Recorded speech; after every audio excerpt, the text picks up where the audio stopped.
இன்றைக்கு உங்களுடைய உபத்திரவத்தில் இருந்து ஒரு பெரிய விடுதலையை நீங்க பார்க்க போறீங்க. சகல உபத்திரவத்திலும் இருந்து நீங்க ஒரு பெரிய விடுதலையை பார்க்க போறீங்க.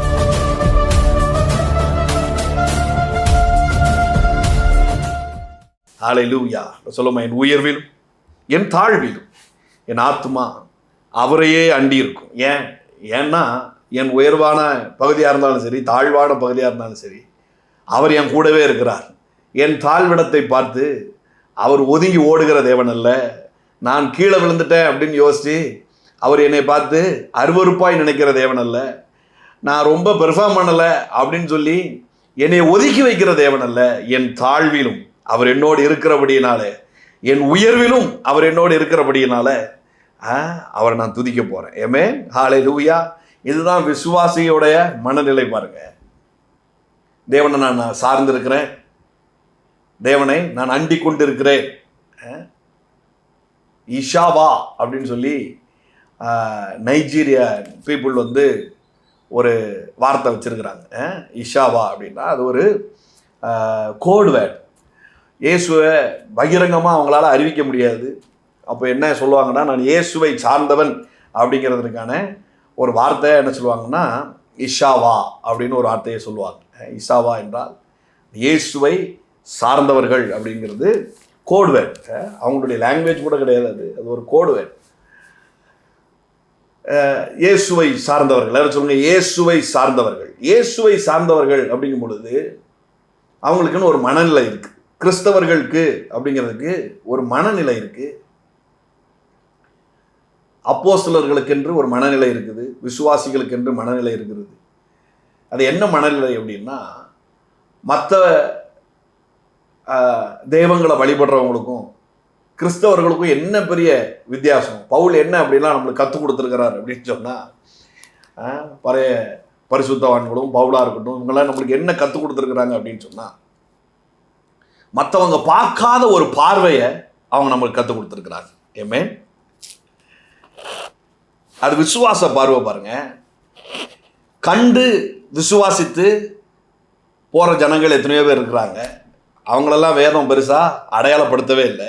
ஆனால் காணாதிருந்தும் விசுவாசிக்கிறவர்களை தான் வரலாற்று பதிவில் இடைப்பட்டிருக்கிறாங்க, சரித்திரத்தில் இடம் பிடித்திருக்கிறாங்க. பாருங்க, ஏமே தேவன் நீங்களும் நானும் ஏதோ ஒரு கதையில் ஒரு நபரா 10-11 இருக்கும்படியாய் அழைக்கவில்லை.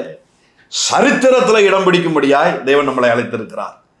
வரலாற்றில் இடம் பிடிக்கும்படியாய் தேவன் நம்மை அழைத்திருக்கிறார். அப்படி வரலாற்றில் இடம் பிடித்தவங்க, அப்படி சரித்திரத்தில் இடம் பிடித்தவங்களுக்கும் மற்றவங்களுக்கும் என்ன வித்தியாசம் அப்படின்னு சொன்னால், பாருங்களேன், உயர்வான நேரத்தில் மட்டுமே கொண்டாட்டத்தோடு இருக்கிறவர்கள் தான் சாதாரண மனிதர்கள், சாதாரண நிலையில் இருக்கிற ஆட்கள். அவங்கெல்லாம் உயர்வு வந்தால் மட்டும்தான், பர்ஸு நிரம்பினா மட்டும்தான் ஒரு ஹாப்பினஸே இருக்கும். நினச்ச காரியம் நடந்தால் மட்டும்தான் அவங்களால ஒரு ஆக்ஷனே பண்ண முடியும். பாருங்களேன், பார்த்தாலே கண்டுபிடிச்சிடலாம். நினச்ச காரியம் நடந்தால் மட்டும்தான் அவங்க முகத்தில் சந்தோஷமே இருக்கும். மற்ற நேரங்களில் 24/7 எப்படி இருப்பாங்கன்னா துக்க முகமாகவே இருப்பாங்க. ஏதோ தலையில் மண்ணவாரி போட்ட மாதிரியே உட்காந்துருப்பாங்க, தலைவரி குளமாகவே உட்காந்துருப்பாங்க. இது சாதாரண மக்களின் மனநிலை. பாருங்க. ஆனால் சரித்திரத்தில் இடம் பிடித்த ஜனங்கள் எப்படி இருந்திருக்காங்க அப்படின்னு சொன்னால், அந்த துக்கத்தை உடனே தூக்கி எறிந்து போட்டு உடனே மகிழ்ச்சியான காரியத்திற்குள்ள போகிற ஒரு நபர்களாக இருந்திருக்கிறாங்க. தேவன் உங்களையும் என்னையும் அதற்காக அழைத்திருக்கிறார். அஞ்ஞானிகளைப் போல நீங்கள் அழுது புலம்ப வேண்டிய அவசியமில்லை அப்படின்னு வேதம் சொல்லுது. பாருங்க, எதற்கும் எதாவது சொல்லுங்க, எதற்கும் எண்ணத்தை உண்போம், எண்ணத்தை புசிப்போம், எண்ணத்தை குடிப்போம் என்று நாளை தினத்திற்காக நீங்கள் கவலைப்படாதிருங்கள் அப்படின்னு சொல்லியிருக்கு. பாருங்க, இதெல்லாம் அஞ்ஞானிகள் நாடி தேடி திரிகிறாங்க. அவங்க இதற்காகவே அழுறாங்க, இதற்காகவே புலம்புறாங்க, இதற்காகவே தன்னுடைய நாள் முழுக்க செலவழிக்கிறாங்க. ஆனால் உங்களுக்கும் எனக்கும் அப்படி கிடையாது. இதையெல்லாம் உங்களுக்கு வேண்டியவைகள் என்று பிதா அறிந்திருக்கிறார் அப்படின்னு சொல்லி என்ன சொல்லுது? நீங்கள் எப்பொழுதும் சந்தோஷமா இருங்க அப்படின்னு சொல்லுது. எப்பொழுதும் சந்தோஷமா இருங்க அப்படின்னு சொல்லுது. பாருங்க, நம்ம நிறைய தீர்க்க தரிசனம் சொல்கிறோம், நிறைய நல்ல வார்த்தைகளை நம்ம போதிக்கிறோம். இது எல்லாவற்றுக்கும் ஒரு அடிப்படை ஒன்று இருக்குது. பாருங்க, ஒரு பேஸ் ஒன்று இருக்குது. இன்னைக்கு நான் அதை தான் லைட்டாக உங்களுக்கு சொல்ல போகிறேன். ஸோ இதுக்கு பிற்பாடு நான் சொல்லக்கூடிய தீர்க்க தரிசனத்தை காட்டிலும், இதற்கு பிற்பாடு நான் உங்களுக்காக ஜெபிப்பதை காட்டிலும் வாக்குத்தத்தங்கள் நான் சொல்லுவதை பார்க்கிலும் ரொம்ப ரொம்ப முக்கியமானது என்ன அப்படின்னு சொன்னால் இந்த அடிப்படை பாருங்க. இந்த அஸ்திபாரம் தான் ரொம்ப முக்கியம்.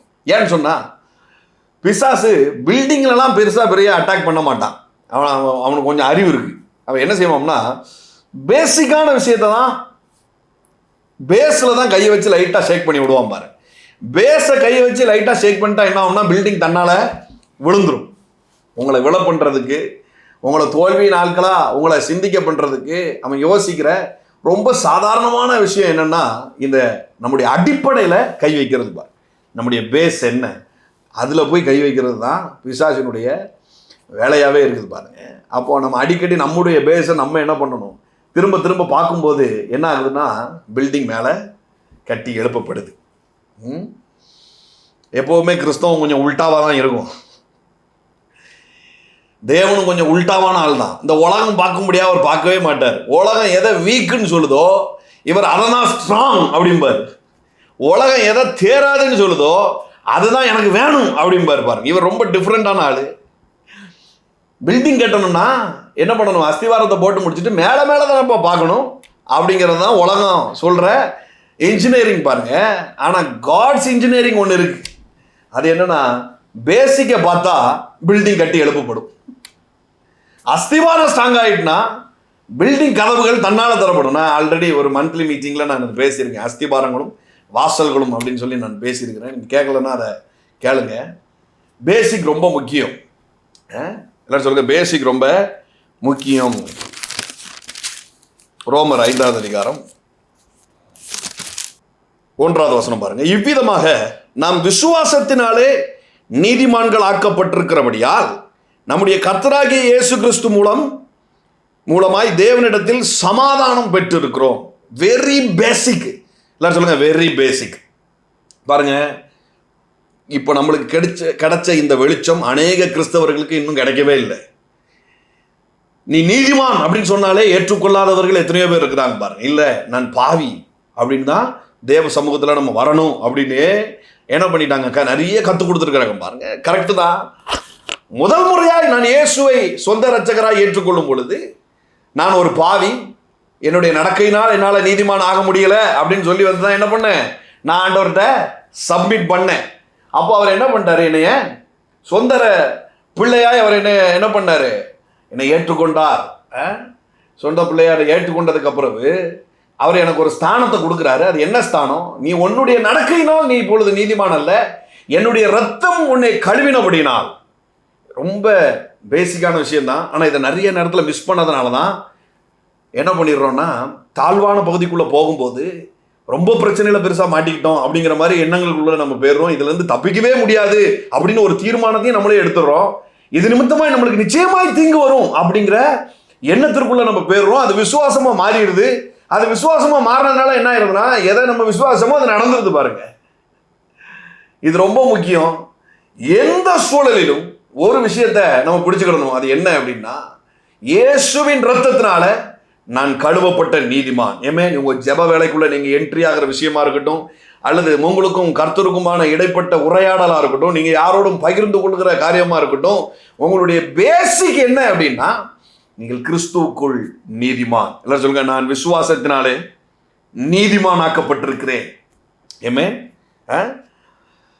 நிறைய பேருக்குள்ள குற்ற உணர்ச்சி என்ன அப்படின்னா, ஏதோ ரீதியில் நான் பாவம் பண்ணியிருக்கிறதுக்கான வாய்ப்பு இருக்கு, ஏதோ ரீதியில் ஒரு பாவம் பண்ணியிருக்கிறேன், ஏதோ ரீதியில் ஒரு பாவத்தை பண்ணிட்டேன். எதன் அடிப்படையில் சொல்லுவாங்க அப்படின்னா, நீ இயேசு சொல்லியிருக்கிறாரு, பரிசுத்த ஆவியானவரை நீ மறுதளிச்சிட்ட அப்படின்னு சொன்னால் அந்த பாவம் உனக்கு மன்னிக்கவே கூடாது, என்னாலும் மன்னிக்கப்படாது அப்படின்னு சொல்லியிருக்கிறார். இதை வச்சுட்டு என்ன பண்ணிட்டாங்க அப்படின்னு சொன்னால், என்னைக்கோ ஒரு நாள் நான் பரிசுத்த ஆவியானவரை துக்கப்படுத்தியிருக்கிறனோ, என்னைக்கோ ஒரு நாள் நிச்சயமாக நான் துக்கப்படுத்தியிருப்பேன், அப்படியானால் அந்த பாவம் எனக்கு மன்னிக்கப்படாமலே இருக்குது, அந்த பாவம் எனக்கு மன்னிக்கப்படாமலே இருக்குது. அது மன்னிக்கப்படாமல் இருக்கும் பொழுது என்னால் எப்படி அவருக்கும் எனக்கும் சமாதானம்னு எப்படி சொல்ல முடியும்? சமாதானம் இருந்தால் தான் அவர்கிட்ட பேசவே முடியும், சமாதானம் இருந்தால் தான் அவரோடு நான் இன்ட்ராக்ட் பண்ண முடியும், சமாதானம் இருந்தால் தான் நான் அவர்கிட்ட இருந்து ஏதாவது காரியத்தை நான் பெற்றுக்கொள்ளவே முடியும். ஆனால் இங்கே என்ன நடந்திருக்குது, பரிசுத்த ஆவியானவரை நான் வேண்டான்னு ஏதோ ரீதியில் எதுக்கோ நான் சொல்லியிருக்கிறேன், அவரை நான் ஏதோ ரீதியில் நான் கிண்டல் அடிச்சிருக்கிறேன், ஏதோ ரீதியில் அவரை நான் அசிங்கப்படுத்தியிருக்கிறேன், அதனால் இந்த பாவம் எனக்கு மன்னிக்கவே பட்டிருக்காது அப்படிங்கிற தப்பான ஒரு மனநிலை போதகர்களால் போதிக்கப்பட்டிருக்குது பாருங்க. நான் உங்களுக்கு சொல்கிறேன், சொன்னது யாரு? இயேசு. அவர் யாரு? சகல பாவத்தையும் மன்னிக்கிற தேவன். அவர் எந்த அடிப்படையில் சொன்னார்னா, இயேசுவை நம்ம ஏற்றுக்கொள்வதற்கு யார் முக்கியமான பங்கு? இயேசுவை நம்ம ஏற்றுக்கொள்றதுக்கான முக்கியமான வேலையில் இருக்கிறது யாரு அப்படின்னு சொன்னா பரிசுத்த ஆவியானவர். பாருங்க, பரிசுத்த ஆவியானவர் தான் நம்மளுக்கு என்ன பண்றாரு? இரட்சகராகிய இயேசுவை இன்ட்ரோடியூஸ் பண்றாரு. இரட்சகராகிய இயேசு உனக்கு யார் என்பதை எனக்கு சொல்லி தர்றது யாரு? பரிசுத்த ஆவியானவர். இது மாம்சத்தினாலும் இரத்தத்தினாலும் உனக்கு புரியாது. இயேசு கேட்கிறார் இல்லையா, நீங்க என்னை யாருன்னு நினைக்கிறீங்கப்பா அப்படின்னு சொல்லி ஊர் மக்கள்லாம் என்னை யாருன்னு யோசிக்கிறாங்க போது, சிலர் உங்களை எலியாங்கிறாங்க, சிலர் தீர்க்கதரிசிகளில் ஒருவருங்கிறாங்க, சிலர் நல்ல போதகருங்கிறாங்க, அப்படிங்கிறாங்க இப்படிங்கிறாங்க. அப்படிங்கும்போது இயேசு கேட்கிறாரு, அப்ப சரி நீ என்ன நினைக்கிற? நீ என்ன நினைக்கிற? இந்த கேள்வி உலகத்திற்கு மட்டுமல்ல, செத்து மரித்து பரலோகம் போனாலும் இந்த கேள்வி இருக்கும். நீங்க அவரை என்ன நினைக்கிறீங்க அப்படிங்கிறதா நித்திய ஜீவனே. தாம் அனுப்பினவரை விசுவாசிக்கிறது மட்டும் இல்ல, அவரு எனக்காக மரித்தார், எனக்காக உயிர்த்தார், அவர் என்னுடைய இரட்சகர், என்னுடைய இயேசு, என்னுடைய ஆண்டவர், அவர்தான் ஜீவனுள்ள தேவனுடைய குமாரனாகிய கிறிஸ்து அப்படின்னு சொல்லும் போதுதான் என்ன ஆகுது? இருதயத்தில் விசுவாசிச்சதுனால வாயினால அறிக்கை செய்து நம்ம ரட்சிப்புக்குள்ள வந்திருக்கிறோம். இந்த வேலையை செய்யறது யார்? பரிசுத்த ஆவியானவர். அப்போ அவர் அப்படி அந்த வேலை செய்யும் போது யாராவது தடுத்தா அதுக்கு தான் மன்னிப்பு இல்லை அப்படின்னு சொல்லி இருக்கிறார் பாருங்க. இந்த பரிசுத்த ஆவியானவரால் கொடுக்கப்பட்ட விஷயத்தை ஏற்றுக்கொண்ட நமக்கு, அது ஏற்றுக்கொண்டதுக்கு அப்புறம் அதில் மன்னிக்கப்படுறதுக்கு என்ன இருக்குது? நான் தான் துக்கப்படுத்தவே இல்லையே, நான் தான் அவரை வேண்டான்னு சொல்லவே இல்லையே. பரிசுத்த ஆவியானவர் என்னை எம்பசைஸ் பண்ணாரு, அதை நான் ஏற்றுக்கொண்டேன்.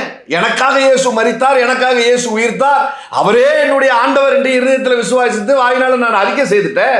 அப்ப எதுக்கு என்னை மன்னிக்கணும்? புரியுதா உங்களுக்கு நான் சொல்றது? நான் சொல்றத நீ அக்செப்ட் பண்ணல அப்படின்னா தான் உனக்கு மன்னிப்பு கிடையாதுன்னு இயேசு சொல்றாரு. பரிசுத்த ஆவியானவரை நீ அவமதிச்சிட்ட, பரிசுத்த ஆவியானவருடைய சொல்ல கேட்காம நீ அவரை புறக்கணிச்சிட்டேன்னா தான் உனக்கு மன்னிப்பு கிடையாதுன்னு சொல்லிட்டாரு. அப்போ நான் தான் பரிசுத்த ஆவியானவருடைய சொல்ல ஏற்றுக்கொண்டதுனால இன்னைக்கு இயேசு ரட்சகர் நான் சொல்றேன். அப்படி இருக்கும் பொழுது அது அந்த இடத்துல என்ன ஆகுதுன்னா, எனக்கு மன்னிப்பே தேவையில்லை, எனக்கு மன்னிப்பே தேவையில்லை. இப்போ அந்த விதத்தில் மன்னிப்பு தேவையில்லை, ஆனால் நான் பிறவிலேயே ஒரு பாவியா இருக்கிறேன். அந்த பாவங்கள் எல்லாம் ஏற்று சுமந்து தீர்க்கப்பட வேண்டியிருக்குது. அதுக்குத்தான் ரத்தம், அதுக்குத்தான் சிலுவை மரணம், அதற்குத்தான் மரணம், அதற்குத்தான் உயிர் தெழுதல், இதெல்லாம் நடந்திருக்குது பாருங்க. ஏமே ஹல்லேலூயா. அப்போ இந்த தெளிவு ரொம்ப முக்கியம், இந்த பேசிக் ரொம்ப முக்கியம். பரிசுத்த ஆவியானவர் என்னை எம்பசைஸ் பண்ணி அவர் என்னைய இயேசுவை அறிமுகப்படுத்தினதுனால நான் இன்றைக்கு என்ன பண்ணியிருக்கிறேன்? இயேசுவை சொந்த ரட்சகரை நான் ஏற்றுக்கொண்டதுனால இப்போ எனக்கும் பிதாக்கும் இடையேயான எந்த எதிரான கையெழுத்தும் இல்லை, எந்த எதிரான கையெழுத்தும் இல்லை. இன்றைக்கு அவர் என்னை நீதிமான் ஆக்கியிருக்கிறார். அப்போ விசுவாசியான எனக்கு மன்னிக்கப்படாத பாவம் என்று ஒன்றும் இல்லை. ஏமே ஹல்லேலூயா எல்லாம் சொல்லுங்க. விசுவாசியான எனக்கு மன்னிக்கப்படாத பாவம் என்று ஒன்றும் இல்லை. ஏன் இந்த பேசிக்கான இந்த திங்கிங் ரொம்ப முக்கியம், இந்த இந்த இந்த நம்பிக்கை ஏன் ரொம்ப முக்கியம் அப்படின்னு சொன்னா, முதலே சொன்ன மாதிரி இந்த நம்பிக்கை என்ன பண்ணுது அப்படின்னா, இந்த நம்பிக்கை இல்லாம இருந்தா இது என்ன பண்ணுன்னா, நான் பாவம் பண்ணிட்டேன், ஏதோ பாவம் பண்ணிட்டேன், தேவன் என் மீது கோபமா இருக்கிறார், ஆகவே எனக்கு கெட்டது நடக்கும் அப்படிங்கிற ஒரு விசுவாசம் ஃபார்ம் ஆயிரும் பாருங்க. பாவம் பண்ணிட்டேன், தேவன் என் மீது கோபமா இருக்கிறார், எனக்கு கெட்டது நடக்க போகுது அப்படிங்கிறதே திங்கிங்ல இருந்ததுனால கெட்டது நடக்கும் போதே பெரிய ஆச்சரியமாவே இருக்காது. ஆமா, நான் தான் அன்னைக்கே யோசித்தேன், நான் அன்னைக்கே சொன்னேன், அதனாலதான் எனக்கு கெட்டது நடந்தது அப்படிங்கிற மாதிரி என்ன ஆயிருது? மைண்ட் செட் ஆயிருது பாருங்க. நான் இன்னைக்கு உங்களுக்கு தீர்க்க தரிசனமாகணும் முதல்ல ஒரு வார்த்தையை நான் சொல்லிடுறேன். அது என்ன அப்படின்னு சொன்னா, இன்றைக்கு உங்களுடைய உபத்திரவத்தில் இருந்து ஒரு பெரிய விடுதலையை நீங்க பார்க்க போறீங்க. ஏமே ஹல்லேலூயா. சகல உபத்திரவத்திலும் இருந்து நீங்க ஒரு பெரிய விடுதலையை பார்க்க போறீங்க. உலகத்திற்கு உபத்திரமாவே இருக்கும், ஆனால் உங்களுக்கும் எனக்கும் அது தற்காலிகம்.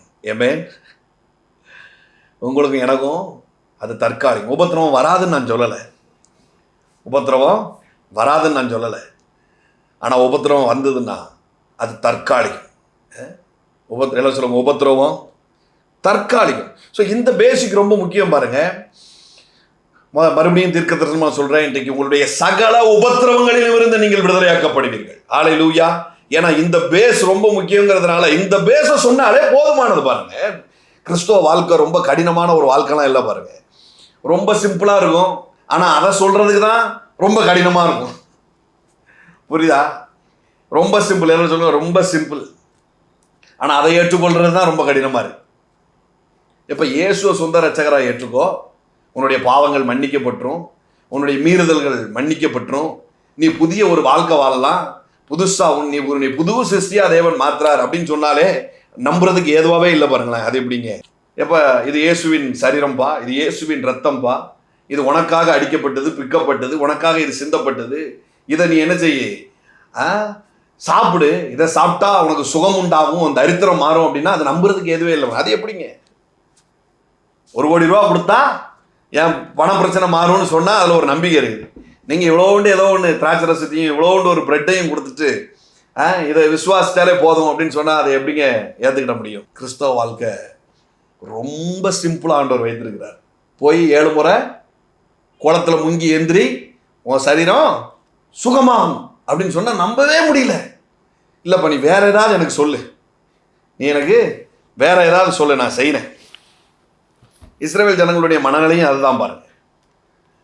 அவர் சொல்றாரு, உனக்கு ராஜா வேண்டாம்ப்பா, நானே ராஜாவா இருக்கிறேன் அப்படின்னா, இல்லை அவன்லாம் ராஜா வச்சிருக்கிறான், இவன் ராஜா வச்சிருக்கிறான், எனக்கு உங்க சத்தம் புரிய மாட்டேங்குது, எனக்கு ராஜா வேணும் அப்படின்னு அடம்பிடிக்கான். அவன்லாம் ராஜா வச்சிருக்கான், இவங்களாம் ராஜா வச்சிருக்கான், எனக்கு ராஜா வேணும், எனக்கு ராஜாவை கொடுங்க அப்படின்னு சொல்லி அடம்பிடிக்கிறான். இப்போ ராஜா காட்டும் ரெண்டுத்தனமா ஆனதுக்கு அப்புறம் என்ன பண்ணிடுறான், எனக்கு ராஜாவே வேண்டாம் அப்படின்னு உட்காந்து அழுதான். ஏதாவது சொல்லுங்க, தேவனுடைய வழி நடத்தல் ரொம்ப சிம்பிள். நீ விசுவாசித்தால் தேவனுடைய மகிமையை காண்பாய். நீ உபவாசித்தால் அல்ல, நீ அழுது புரண்டால் அல்ல, நீ சட்டையை கிழிச்சிட்டு உட்கார்ந்தால் அல்ல, சாம்பலை எள்ளி தலைவாரியாய் போட்டுக்கொண்டாய் அல்ல. இதெல்லாம் பைபிளில் இவங்க பண்ணியிருக்காங்கன்னா அவங்க பண்ணியிருக்காங்க, அவங்க திருப்திக்காக அவங்க பண்ணியிருக்காங்களே தவிர நீ அப்படி இரு அப்படின்னு சொல்லி தேவன் எங்கேயுமே சொல்லலை பாருங்க. தேவன் எங்கேயுமே சொல்லலை. அவர் சொல்றதெல்லாம் ரொம்ப சிம்பிள். நீ விசுவாசித்தால் தேவனுடைய மகிமையை காண்பாய். டேவிட் போகன் அப்படிங்கிறதானே ஒரு பெரிய தெய்வ மனிதன் பாருங்க, மரித்தவர்களெல்லாம் உயிரோடு எழுப்பியிருக்கிறார். அப்போ நிறையா இன்டர்வியூ எடுத்துருக்கிறவங்கலாம் அவரை பார்த்து இந்த கேள்வி கேட்டிருக்கிறாங்க, எப்படி நீங்கள் மரித்தவங்களை உயிரோட எழுப்புறீங்க அப்படின்னு கேட்கும்போது அவர் சொன்னார், நான் சொல்லுவேன் ஆனால் நீங்கள்லாம் நம்ப மாட்டீங்க அப்படின்னு சொல்லியிருக்கிறார். நான் சொல்லுவேன் ஆனால் நீங்கள்லாம் நம்ப மாட்டீங்க அப்படின்னு சொல்லியிருக்கிறார். இல்லை பரவாயில்ல, நீங்கள் சொல்லுங்கள் அப்படின்னு அந்த பத்திரிகையாளர்கள்லாம் கேட்டிருக்கீங்க, நீங்கள் சொல்லுங்கள் நாங்கள் நம்புகிறோம் அப்படின்னு. அப்போ அவர் சொன்ன வார்த்தை என்னென்னா, ஜஸ்ட் பிலீவ், ஜஸ்ட் பிலீவ். செத்தவனை உயிரோட எழுப்ப முடியும், நம்பு, நம்பினாலே நடக்கும் அப்படிங்கிறார். நம்பினாலே நடக்கும். பாருங்க அடுத்த வசனத்தை பாருங்களேன். அவர் மூலமாய் நாம் இந்த கிருபையில் பிரவேசிக்கும் சாக்கியத்தை விசுவாசத்தினால் பெற்று நிலை கொண்டிருந்து தேவ மகிமை அடைவோம் என்கிற நம்பிக்கையினாலே மேன்மை பாராட்டுகிறோம். அவர் மூலமாய் நாம் இந்த கிருபையில் பிரவேசிக்கும்னா என்ன? எனக்குன்னு ஒரு வீடு இருக்குது, அந்த வீட்டுக்குள்ள நான் பிரவேசிக்கிறேன். தேவன் சொல்றாரு, விசுவாசித்தவங்க, இயேசுவை சொந்த ரட்சகராக ஏற்றுக்கொண்டவங்க நீதிமான்கள் ஆக்கப்பட்டிருக்கிறாங்க. அந்த நீதிமான்கள் பிரவேசிக்கும்படியாய் ஒரு இடம் இருக்குது, அது கிருபை. அது கிருபை. இந்த கிருபைக்குள்ள பிரவேசிக்க, இப்போ ஒரு வீட்டுக்குள்ள நான் பிரவேசிக்கணும்னா அதை நான் பிரவேசிக்கணும், நான் பிரவேசிக்க போறேன் அப்படின்னு சொன்னா என்கிட்ட அந்த கீ இருக்குன்னு அர்த்தம், என்கிட்ட அந்த வீட்டுக்கான சாவி இருக்கு அப்படின்னு அர்த்தம். நான் இன்னைக்கு ஒரு பைபிள் ஸ்டடி மாதிரி கொண்டு போய்கிட்டு இருக்கேன். ஆனாலும் பரவாயில்ல, கொஞ்சம் நிதானமாக கேட்டுகிட்டே வாங்க. கடைசி 15 நிமிஷம் ப்ராஃபஸி விட்டு திருப்பிடுவோம். நான் முதலே சொன்ன மாதிரி அந்த ப்ராஃபஸியெல்லாம் உங்களுக்கு அதை நீங்கள் நம்பணும் அப்படின்னு சொன்னால், அதோடைய பவர் என்னன்னு உங்களுக்கு புரியணும்னு சொன்னால் இந்த பேசிக் ரொம்ப முக்கியம் பாருங்க. இந்த பேசிக் இல்லாமல் அந்த ப்ராஃபஸியை ரிசீவ் பண்ணவே முடியாது. சொன்னதுக்கப்புறம், நான் ப்ராஃபஸி சொன்னதுக்கு பிறகு என்னிடம் ஏதோ ஒரு குறை உண்டு, ஆகவே இவர் சொல்லுகிறது தீர்க்கதரிசனம் எனக்கு நடக்குமா நடக்காதா, இவர் சொல்லுகிற அந்த நல்வார்த்தைக்கு நான் பாத்திரமானா இல்லையாங்கிற கேள்வி வந்துட்டுனாலே அது நடக்கிறதுக்கான வாய்ப்புகள் இல்லைன்னு அர்த்தம். அதனால தான் அந்த கேள்வியே வராத அளவுக்கு சில பேசிக்கான விஷயத்த மறுபடியும் உங்களுக்கு நான் போட்டுட்டு இருக்கிறேன். நீங்கள் நல்லா யோசிச்சு பார்த்தீங்கன்னா, நீங்கள் துக்கப்பட்டு இருக்கும் பொழுது, நீங்கள் மூஞ்ச தொங்க விட்டுட்டு இருக்கும் பொழுது, அல்லது உங்களுக்கு காரியங்கள் சரியா போகாத போது இந்த பேசிக்கை எங்கேயோ மிஸ் பண்ணியிருப்பீங்கன்னு அர்த்தம். எங்கேயோ ஒரு இடத்துல சுயநீதியை தூக்கி நிப்பாட்டி இருப்போம்னு அர்த்தம். எங்கேயோ ஒரு இடத்துல தேவன் என் மீது கோபமா இருக்கிறா, தேவனுடைய ஆக்கினைக்குள்ளாக நான் தீர்க்கப்பட்டு விட்டேன் அப்படிங்கிற ஒரு இடத்திற்குள்ள நம்ம நின்றுட்டு இருக்கோம் அப்படின்னு அர்த்தம் பாருங்க. நான் உங்களுக்கு சொல்றேன். அதனாலதான் அதெல்லாம் இன்னைக்கு அழிச்சு தூக்கி போட்டு ஃப்ரெஷ்ஷா இதை நீங்க கேளுங்க. இன்னைக்கு தான் இந்த சுவிசேஷமே என் காதல விழுது பிரதர் அப்படிங்கிற மாதிரியே உட்காந்து கேளுங்க. இந்த எம்ஏ ஹல்லேலூயா. எல்லாரும் சொல்லுவோமா ஒரு தடவை, அவரை விசுவாசித்த ஆனபடினாலே நான் நீதிமான் ஆக்கப்பட்டிருக்கிறேன். ஹல்லேலூயா. எந்த சூழல்லையும் பிசாசு காதல விழும்படியாகவும், உங்க காதுகளில் விழும்படியாகவும், உங்க சூழ்நிலைகள் காதில் விழும்படியாகவும் இதை நீங்க சத்தமாய் சொல்லுங்க. அப்பவே கம்ப்ளீட்டா உங்களுடைய சூழல் மாறும். கண்ணு முன்னாடி மாறும். ஏமே நான் நீதிமான் அப்படிங்கிற கிறிஸ்துவின் அடிப்படையில் கிறிஸ்துவியை விசுவாசிக்கிறதுனால நான் நீதிமான் என்கிற இந்த டோன் இருக்கு பாத்தீங்களா, இந்த சத்தம், இது ஃபயர் சர்வீஸ்ல அடிக்கிற ஃபோர்ஸான வாட்டரை விட பல மடங்கு ஃபோர்ஸான விஷயம் பாருங்க. உங்க வாழ்க்கையில் இருக்கிற நெருப்பை இதை அணைச்சு போடும். உங்க வாழ்க்கையில் இருக்கிற உங்களை பயமுறுத்தி கொண்டிருக்கிற நெருப்பை இதை அணைச்சு போடும். இது அப்படியே கம்ப்ளீட்டா சில அசுத்தங்களை வெளியில அடிச்சு கொண்டு போய் இதுவரைக்கும் இல்லாத சுத்தமுள்ள, இதுவரைக்கும் இல்லாத நாற்றமே இல்லாத அளவுக்கு உங்களுடைய வாழ்வை இது சுத்தப்படுத்தக்கூடிய சத்தியமா இருக்குது. அவரை விசுவாசித்ததுனாலே நான் நீதிமான், என்னுடைய நடக்கையினால் நான் நீதிமான் அல்ல. பாருங்களேன், ஒரு கலெக்டர் ஆயிட்டார் ஒருத்தர். சரியா, ஒரு கலெக்டரா ஒருத்தர் ஆயிட்டார். திருநெல்வேலிக்கு அப்பாயின்மெண்ட் போட்டாச்சு. திருநெல்வேலி கலெக்டர் இவர் தான் அப்படின்னு சொல்லி அப்பாயின்மெண்ட் போட்டாச்சு. இப்ப இந்த கலெக்டர் சொந்த ஊர் சென்னைன்னு வச்சுக்கோங்களேன். அங்கிருந்து இப்ப கிளம்பி வராரு. கிளம்பி ட்ரெயினில் வராரோ, ஃப்ளைட்டில் வராரோ, பஸ்ஸில் வராரோ, சொந்த வாகனத்தில் வராரோ, கிளம்பி இங்கே வந்ததுல இருந்து என் கார் எங்க, என் வீடு எங்க, எனக்கு உண்டான ஆஃபீஸ் எங்க, அதுக்கு உண்டான சேர் எங்க, அதுக்கு உண்டான டேபிள் எங்க, நான் குடும்பம் நடத்துறதுக்கு என்ன பண்ண போறேன் இப்படிங்கிற கேள்வியே இருக்காது பாருங்க. எப்படிங்கிற கேள்வி. கலெக்டர் என்றால் கலெக்டரின் சகல ஸ்லாக்கியத்திற்கும் அவர் சொந்தக்காரரா இருக்கிறார். அவர் நின்று என் கார் எங்க, என் டிரைவர் எங்க, எனக்கு உண்டான பாதுகாப்பு எங்க, என் கூட யார் வர போறா இப்படிலாம் கேட்கவே மாட்டார் பாருங்க. அவர் நிற்பதற்கு முன்பதா எல்லாம் இருக்கும். அதே மாதிரிதான் நீங்கள் நீதிமான் என்று பரலோகம் உங்களை அப்பாயின்மெண்ட் பண்ணதுக்கு அப்புறம் நீதிமானுக்கு உண்டான எல்லா ஸ்லாக்கியங்களும் உங்களுடையதா இருக்குது. நீதிமானின் பிள்ளைகள் அப்பத்திற்கு அலைந்து திரிவது இல்லை. அது எனக்கு இது கிடைக்குமா அது கிடைக்குமான்னு வானத்தை பார்த்து அழுது புலம்ப வேண்டிய அவசியம் இல்லை. அழுது புல வேண்டிய அவசியம் இல்லை. ஹல்லேலூயா. எல்லாம் சொல்லுங்க, நான் நீதிமான், நான் நீதிமான். இவன் பாருங்க, இப்ப நீதிமான் எங்க பிரவேசிக்கிறாரு? நீதிமானின் வீடு என்ன? நீதிமானின் வீடு கிருபை. கிருபையில நான் இப்ப என்ன பண்ணிட்டு இருக்கேன்? பிரவேசித்து கொண்டிருக்கிறேன். அதுக்கான கீ என்ன? நான் அந்த வீட்டுக்குள் போவதற்கான கீ என்ன?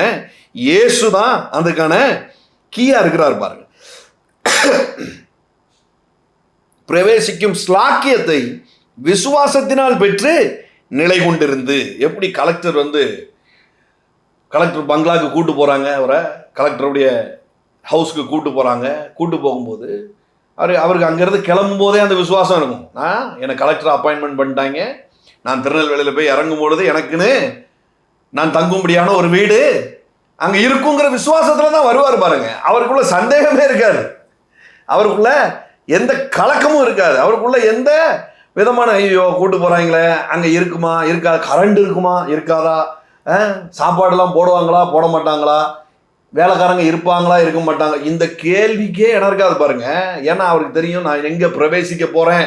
அவருக்கு திருநெல்வேலி கலெக்டருடைய பங்களால நான் பிரவேசிக்க போறேன், நான் கலெக்டரா இருக்கிறேன், நான் கலெக்டருடைய பங்களாக்குள்ள பிரவேசிக்க போறேன், அங்க உள்ள சகல ஸ்லாக்கியமும் எனக்கு உண்டு அப்படிங்கிற விசுவாசத்துல தான் அவர் கிளம்பி வராரு பாருங்க. அந்த மாதிரிதான் இப்ப நீதிமான் அப்படிங்கிற நீங்க கிருபை என்கிற பங்களாக்குள்ள பிரவேசிக்கிறீங்க. அதற்குண்டான சகல ஸ்லாக்கியமும் உங்களுடையதான் இருக்குது. நீதிமானுடைய வாழ்வு நண்பகல் வரைக்கும் ஒளிவிடுகிற சூரிய ஒளியின் பிரகாசத்தை போல் இருக்கும் அப்படிங்கிறதான வாக்கு என்கிற சாக்கியத்திற்கு நீங்க சொந்தக்காரர்களா இருக்கிறீங்க. ஏமே ஹல்லேலூயா.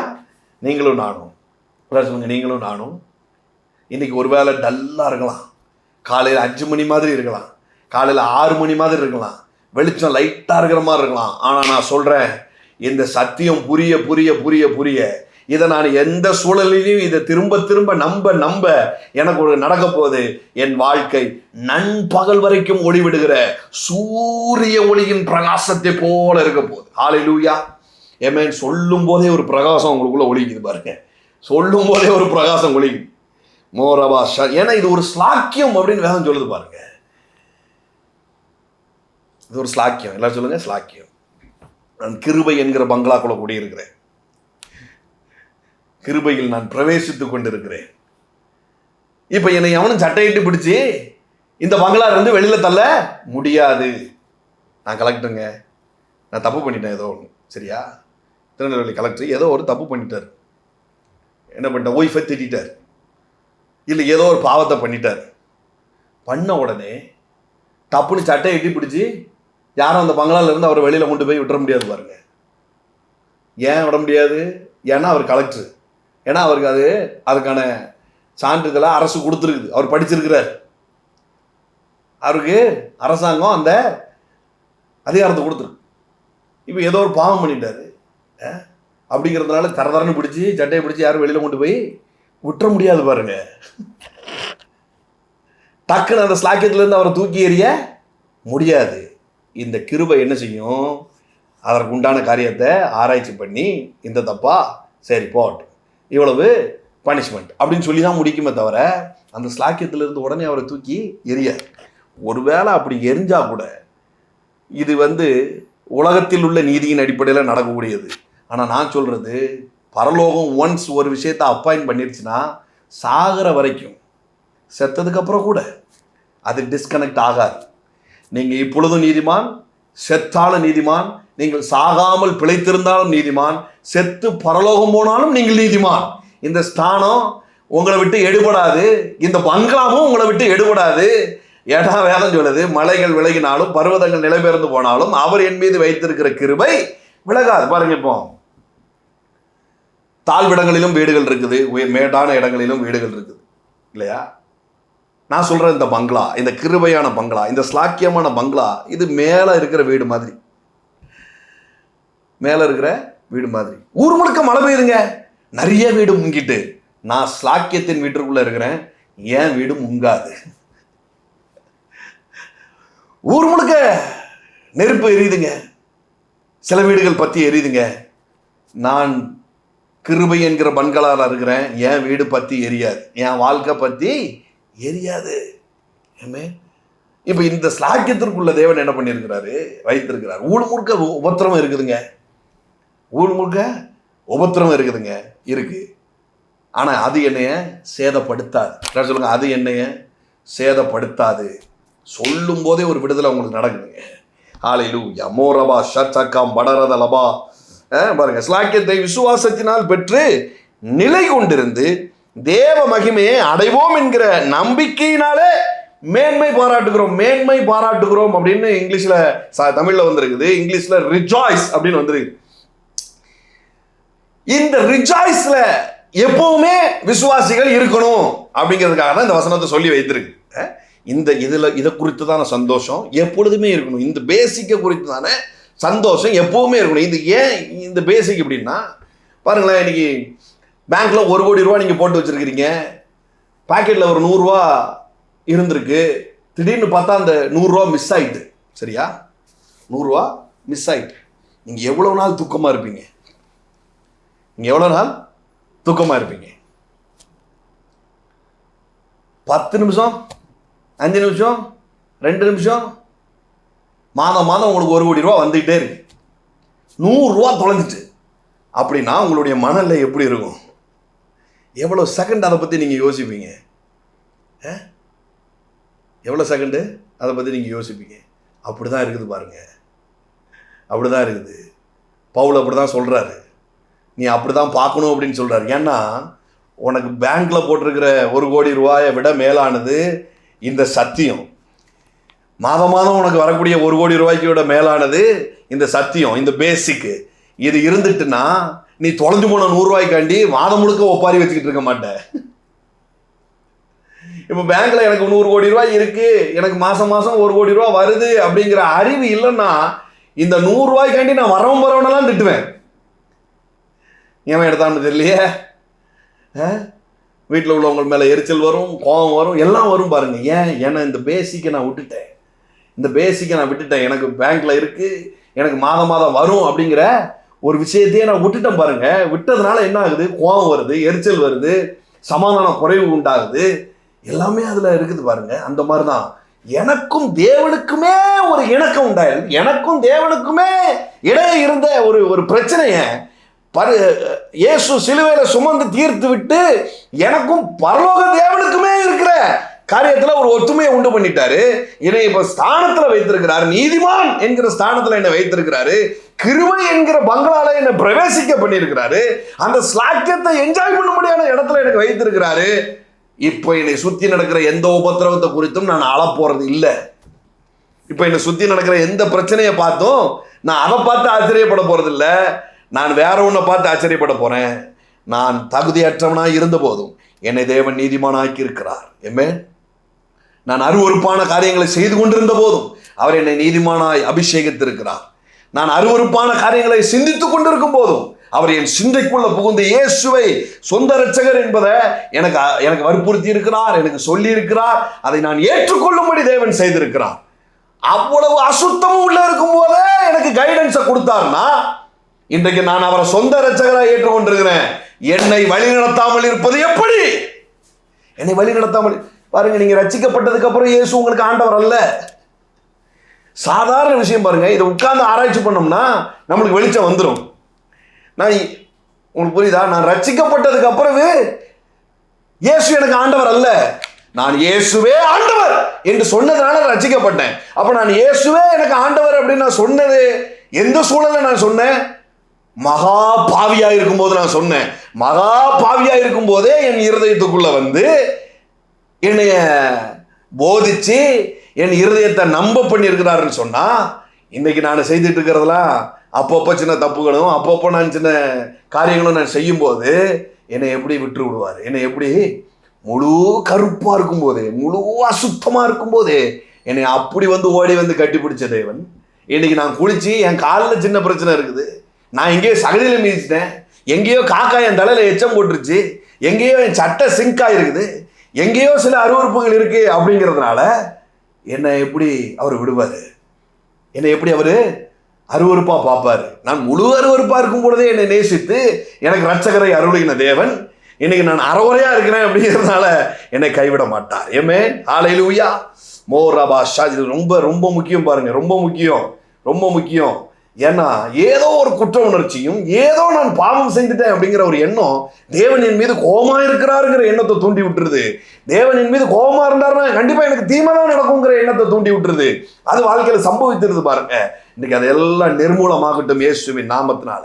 இந்த பேசிக்ல பிசாசு உங்களுக்கு கையை வைத்து நீ செய்யற காரியத்தை நிமித்தமா உன்னை தேவன் மறுதலிக்கிறார், தேவனை நீ மறுதலிக்கிற, தேவன் உன் மீது கோபமா இருக்கிறாரு, உன்னை விட்டு அவர் தூர போயிட்டாரு, சுத்தி நடக்கிறதெல்லாம் பாரு, உனக்கு புரியலையா, உன்னை தேவன் எப்படியோ மறந்து விட்டார், கைவிட்டாரு அப்படின்னு சொல்லும் போதெல்லாம் நீங்க இந்த பேசிக்கை நிலைநிறுத்துங்க. நான் அவருடைய இரத்தத்தினால கழுவப்பட்ட நீதிமான், அவர் என்னை நீதிமானாய் பார்க்கிறார். கிருபை என்கிற பங்களாக்குள்ள தேவன் என்னை வைத்திருக்கிறார். அந்த ஸ்லாக்கியத்தை அனுபவிக்கும்படியா தேவன் எனக்கு செய்திருக்கிறார். உலகம் முழுவதும் உபத்திரவம் நடக்கலாம், ஆனா அது என்னை சேதப்படுத்த முடியாது. என் வலப்பக்கத்தில் 1000 பேரும் இன்ன பக்கத்தில் 10000 பேர் விழுந்தாலும் அது என்னை சேதப்படுத்தாது.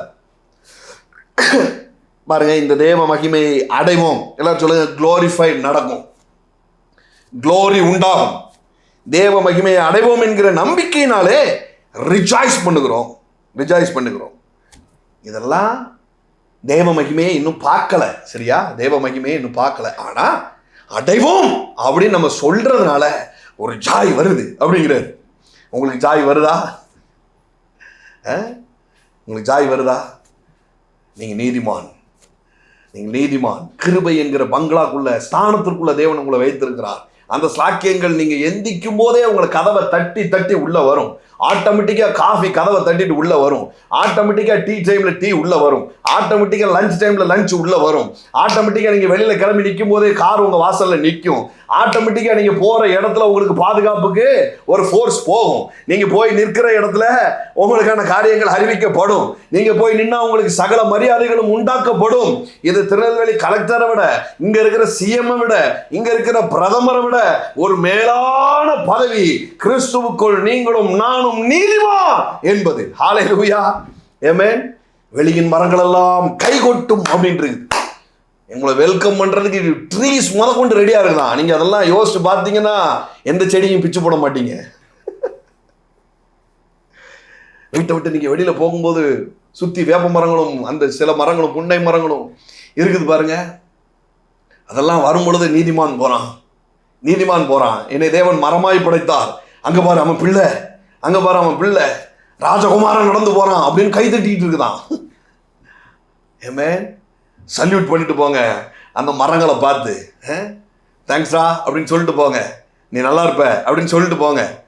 ஆமாம், உங்களுக்கு அது நிழலை தரும், உங்களுக்கு அது பலனை தரும், உங்களுக்கு அது பழத்தை தரும், உங்களுக்கு தேவையான காரியங்களை உங்களுக்கு கொண்டு வந்து சேர்க்கும். ஹல்லேலூயா. மோரபா ஷன்சலபா தகமடா ரதலபா. நீதிமான் என் மீது நடந்து போறார் அப்படின்னு ஒவ்வொரு மண்ணும் படுத்து கிடக்கு.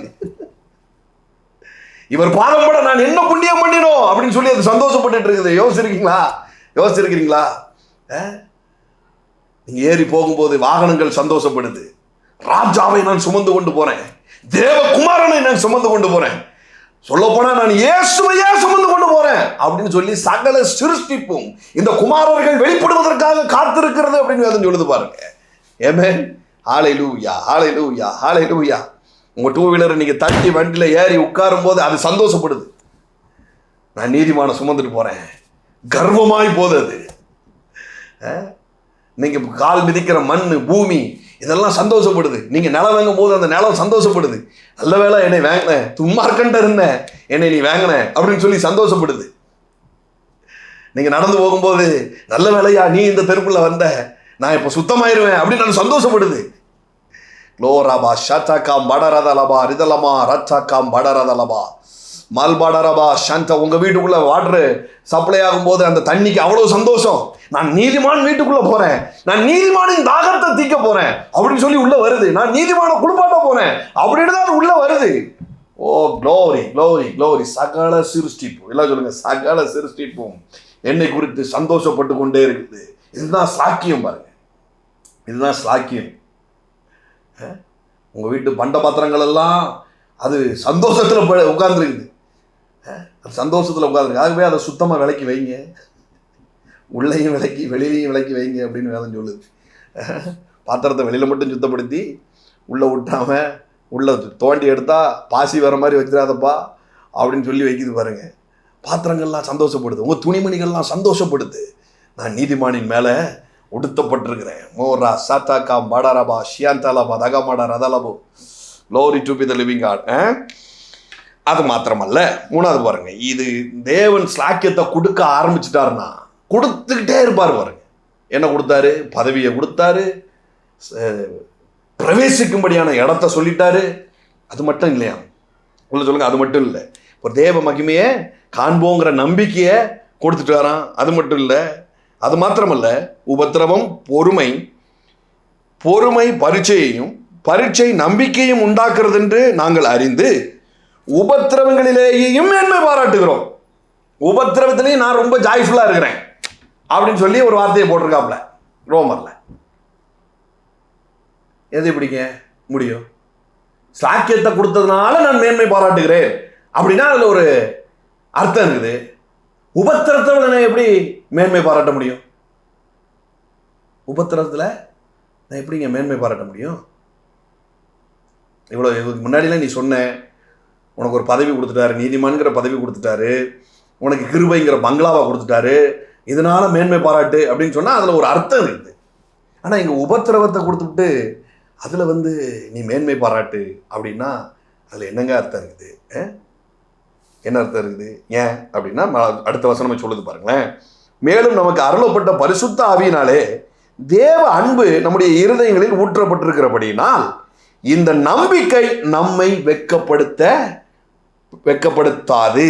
அன்றியும் நாம் பலவற்றவர்களாய் இருக்கும் போதே குறித்த காலத்தில் கிறிஸ்து அக்கிரமக்காரருக்காக மரித்தார். நீதிமானுக்காக ஒருவன் மரிக்கிறது அரிது, நல்லவனுக்காக ஒருவேளை ஒருவன் மரிக்க துணிவான். நாம் பாவிகளாய் இருக்கையில் கிறிஸ்து நமக்காக மரித்ததினாலே தேவன் நம்மேல் வைத்த தமது அன்பை விளங்க பண்ணுகிறார். இல்லை, கெட்டவனா இருந்தா நல்லவனா இருந்தா ஒருத்தன் அவனுக்காக ஏதாவது ஒன்று துணிஞ்சு செய்வான். ஆனால் நீ கெட்டவனா இருக்கும்போது ஒருத்தர் உனக்காக மரித்தார, இந்த உபத்திரவ நாளில் அவர் உன்னை கைவிட்டுருவாரா? அப்பவே அவ்வளோ அன்பு கூர்ந்தாரே என்றால், புரியுதா உங்களுக்கு? தெளிவாக சொல்லுது பாருங்க. அன்றியும் நாம் பலனற்றவர்களாக இருக்கும் போதே குறித்த காலத்தில் கிறிஸ்து அக்கிரமக்காரருக்காக மரித்தார். யாருக்காக? அக்கிரமக்காரனுக்காக மரித்தார். நீதிமானுக்காக ஒருவன் மரிக்கிறது அரிது. நல்லவனுக்கே ஒருத்தன் அவனை காப்பாற்றுறதுக்கு சாவான் அப்படிங்கிறது டவுட்டு. நல்லவனுக்காக ஒருத்தன் சாவான், அவனை காப்பாற்றுறதுக்காக இவன் சாவான் அப்படிங்கிறதே பெரிய டவுட்டு. ஆனால் இங்கே தேவன் நன்மேல் வைத்த அன்பு எப்படி விளங்குதுன்னா, நம்ம அக்கிரமக்காரனாக இருக்கும்போதே அவர் எனக்காக மரித்தார். எல்லாரும் சொல்லுங்க, நான் அக்கிரமம் பண்ணிட்டு இருக்கும்போது தான் அவர் எனக்காக மரித்தார். நான் நீதிமான் அப்படிங்கிறதுனால என்னை மதிக்கல, என்னை வந்து அவர் என்ன பண்ணலை, எனக்காக மரிக்கலை. இதுதான் தேவ அன்பு. இந்த தேவ அன்பு நீ உபத்திரவப்பட்டு இருக்க பத்தியா, அப்போ ஒரு நம்பிக்கையை கொடுக்கும். அந்த நம்பிக்கை, அந்த அன்பு உன்னை வெட்கப்படுத்தாது அப்படிங்கிறார். அந்த அன்பு உன்னை வெட்கப்படுத்தாது. இந்த உபத்திரத்திலே உன்னை வச்சு கொள்ளாது. இந்த உபத்திரவத்தில் உன்னை வச்சு கொள்ளாது. இன்னைக்கே விடுதலை ஆகும். எல்லாரும் சொல்லுங்க, இன்றைக்கே விடுதலை ஆகும். உபத்திரவம் வராதுன்னு வேதம் சொல்ல பாருங்க. உபத்திரவப்படும் பொழுது கிறிஸ்துவ நிமித்தமாய் உண்டாகிற சில உபத்திரவங்கள் இருக்குது. பவுல்லாம் பயங்கரமாக உபத்திரவப்பட்ட ஆளு, சாதாரணமாக இல்லை, 1-2 அல்ல. பாருங்களேன்,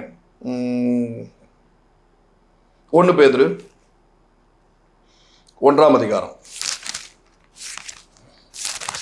கொடூரமான 1ஆம் நூற்றாண்டு சபையின் நாட்களில் நடந்த காரியம் பாருங்க. இது என்ன மாதிரினா, ஒரு ராஜா அவங்களுடைய அரண்மனையில் இரவு நேரங்களில், உங்களுக்கு தெரியும், அப்படிலாம் விளக்கு கொளுக்கி தான் வைப்பாங்க இல்லையா, அந்த ஒரு மாதிரி அது பேர் என்ன சொல்லுவோம், ஒரு லேம்ப்பு, தீப்பந்தம் தான் என்ன பண்ணுவாங்க, சுற்றி வைப்பாங்க. இந்த நாட்களில், இந்த 1ஆம் நூற்றாண்டு நாட்களில் கிறிஸ்தவர்களை என்ன பண்ணுவாங்கன்னா, அந்த தீப்பந்தத்துக்கு பதிலாக கெட்டி வச்சு அவங்கள எண்ணெயை ஊற்றி கொளுத்தி விட்டு முழுதும் எரிஞ்சிக்கிட்டு இருப்பாங்க. அந்த மாதிரியா கொடூரமான சம்பவங்கள் நடந்துக்கிட்டு இருந்த ஒரு நேரம் பாருங்கள். இப்போ பேதுரு அந்த நிருபத்தை எழுதும் பொழுது, 1ஆம் நிருபத்தை எழுதும் பொழுது சொல்கிறார் இப்படி, இதில் நீங்கள் மிகவும் சந்தோஷப்படுகிறீர்கள் என்றாலும் துன்பப்பட வேண்டியது அவசியமானதனால் இப்பொழுது கொஞ்ச காலம் பலவிதமான சோதனைகளினாலே துக்கப்படுகிறீர்கள். சொல்லுங்க, கொஞ்ச காலம் பலவிதமான சோதனை இருக்கலாங்க, பட் கொஞ்ச காலம். ஹல்லேலூயா, மோரபா ஷாந்தால ரிசீவ் பண்ணுங்க. நான் சொல்கிற கொஞ்ச காலம் எனக்கு தேவன் அந்த அதிகாரத்தை கொடுத்துருக்கிறார். 7:15 இந்தியன் டைம்குள்ளே தான். பலவிதமான சோதனை இருக்கலாம், அது எல்லாம் கொஞ்ச காலம். அது இந்த 7:15 வரை தான். இன்னும் சொல்ல போனால் 10 நிமிஷம் தான். இன்னும் சொல்ல போனால் 10 நிமிஷம் தான். ரிசீவ் பண்ணிகிட்டே இருங்க. இனி நான் சொல்லக்கூடிய சகல வார்த்தைகளையும் ரிசீவ் பண்ணிட்டேன். ஏன்னா அந்த பேசிக்கை பிடிச்சிட்டீங்களா? நான் நீதிமான் அப்படிங்கிறத பிடிச்சிட்டீங்கல்ல? நான் கிருபை என்கிற பங்களாக்குள்ள இருக்கிறேன் அப்படிங்கிறத பிடிச்சிக்கிட்டீங்களா? நான் உபத்திரவப்படும் பொழுது, ஏன்னா நான் அக்கிரமக்காரனாக இருக்கும் பொழுதே எனக்கு ஒரு அன்பு செயல்பட்டு என்னை மீட்டது. அந்த அன்பு இந்த உபத்திரவத்தில் என்னை கைவிடாது, இது இந்த உபத்திரவத்திலையும் என்னை மீட்கும் அப்படிங்கிறத பிடிச்சிக்கிட்டீங்கன்னா போதும் பாருங்க. பிடிச்சிக்கிட்டா போதும் பாருங்க. இனி நான் சொல்லக்கூடிய சகல தீர்க்க தரிசனத்திற்கும் உங்களுக்குள்ள ஷார்ப்பா உள்ள பாயும், அதை உங்களால் விசுவாசிக்க முடியும். எல்லாம் சொல்லுங்க, கொஞ்ச காலம் பலவித சோதனைகளிலே தூக்கப்படுகிறீர்கள். அழிந்து போகிற பொன் அக்கினியினாலே சோதிக்கப்படும், அதை பார்க்கிலும் அதிக விலையேறப்பட்டதாக இருக்கிற உங்கள் விசுவாசம் சோதிக்கப்பட்டு இயேசு கிறிஸ்து வெளிப்படும் பொழுது உங்களுக்கு புகழ்ச்சியும் கனமும் மகிமையும் உண்டாக காணப்படும். அதெல்லாம் கொஞ்ச காலம்தான். இதை எப்படி சொல்றாரு? அங்க மரணம் நடந்துகிட்டு இருக்குது, போட்டு மக்களை கொளுத்திக்கிட்டு இருக்கிறாங்க. அந்த டைம்ல இவர் ஒரு இதை சொல்றாரு பாருங்க, இதெல்லாம் கொஞ்ச காலம்தான், இதெல்லாம் கொஞ்ச காலம்தான். அடுத்து பின்னாடி ஒன்று நடக்க போகுது, நீங்கள் பொண்ணாக விளங்கி உங்கள் விசுவாசம் சோதிக்கப்பட்டு வேற லெவல் ஆகும்போது ஒரு பெரிய புகழ்ச்சியும் கனமும் உங்களுக்கு உண்டாகும். சந்தோஷமா இருங்க அப்படிங்கிறாரு. பேதுரு இப்படி சொல்கிறாரா? பர்சனலாகவே அடி மேலே அடி வாங்கின ஆள் யார் அப்படின்னா பவுல். பாருங்க, இந்த பவுலுடைய வார்த்தையை கொஞ்சம் கவனிப்போம். 2 கொரிந்தியர் 4ஆம் அதிகாரம். மனுஷன் போகிற வர இடத்துலலாம் அடி விழுது. இவர் சாதாரணமான ஆள் இல்லை.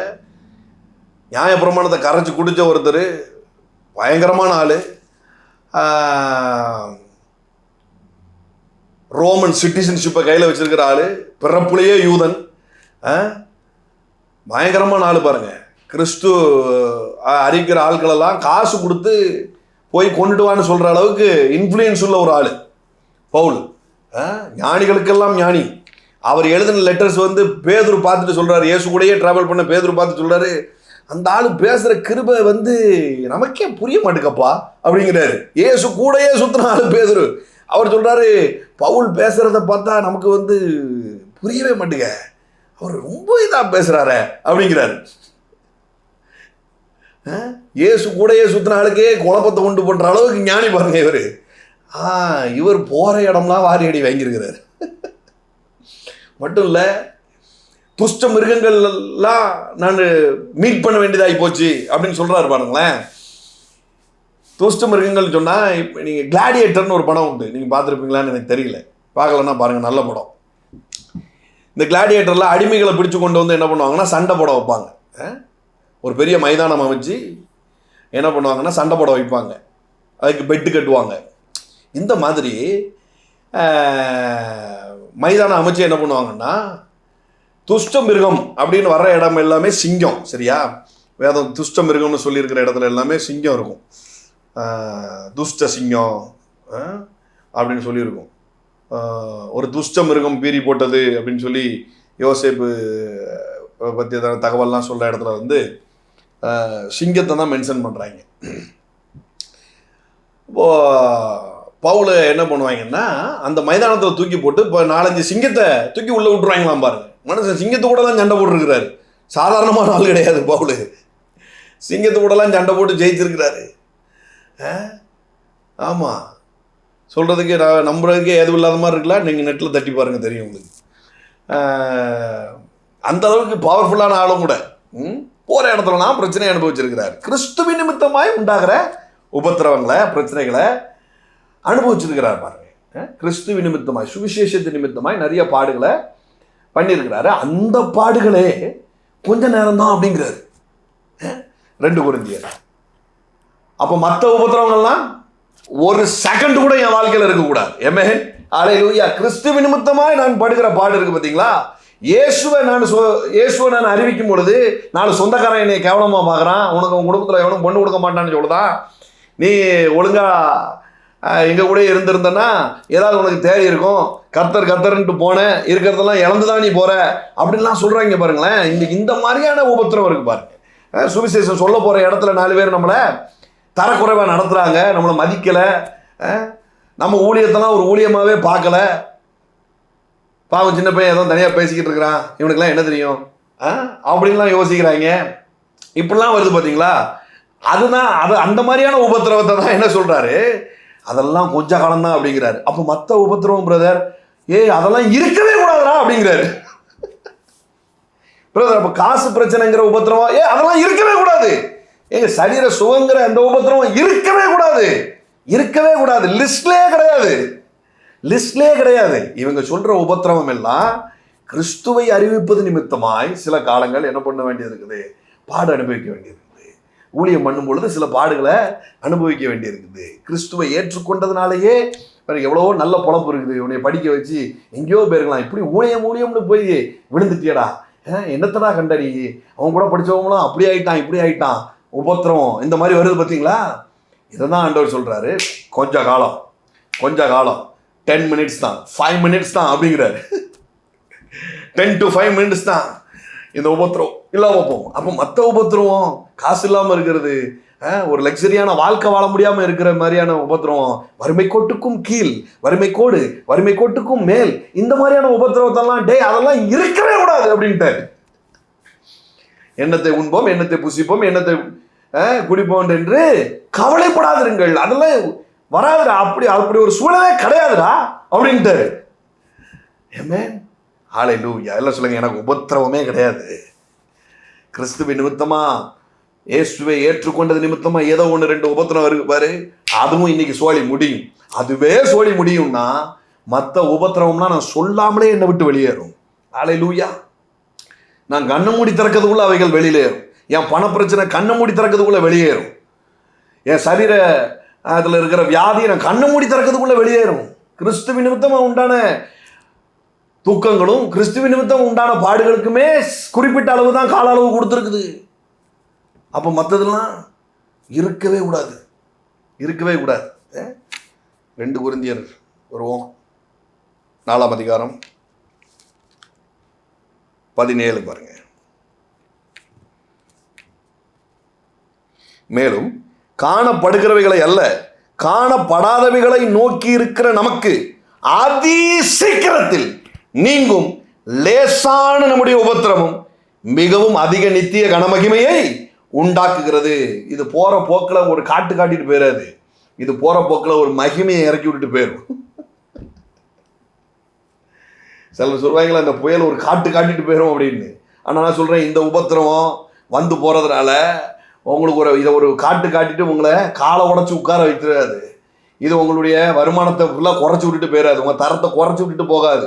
இது வந்து போனதுக்கப்புறம் பார்த்தா பின்னாடி நித்திய கனமகிமை ஒன்று உங்கள் குடும்பத்தில் இறங்கும், உங்கள் வேலை காரியங்களில் இறங்கும், உங்கள் பேங்க் அக்கௌண்ட்டில் இறங்கும், உங்கள் கையின் பிரயாசத்தில் இறங்கும், உங்கள் சரீர சுகத்தில் இறங்கும், நீங்கள் நிலவங்கிற விஷயத்தில் இறங்கும், உங்கள் பிள்ளைகள் விஷயத்தில் இறங்கும், உங்கள் கணவன் விஷயத்தில் இறங்கும், உங்களுடைய மனைவி விஷயத்தில் இறங்கும். இது நித்திய கனமகிமையை இறக்கும் இயேசுவின் நாமத்தினால. காணப்படுகிறவைகளை அல்ல, எல்லாம் சொல்லுங்க, பார்க்கறதல்ல. பார்த்தது எல்லாம் வருமா இருக்குன்னா கண்ணை மூடிருங்க. பேங்க் அக்கௌண்ட்டை பார்க்கும் பொழுது இன்சஃபிஷியன்ட் வந்து நான் கண்ணை மூடிருங்க. காணப்படாததை நான் பார்க்க போகிறேன். ஆமென், ஹல்லேலூயா. காணப்படாதவைகளை நோக்கி இருக்கிற நமக்கு அப்படின்னு சொல்லிட்டு அந்த பேங்க் அக்கௌண்ட்டை பார்த்து சொல்லுங்க, அதி சீக்கிரத்தில்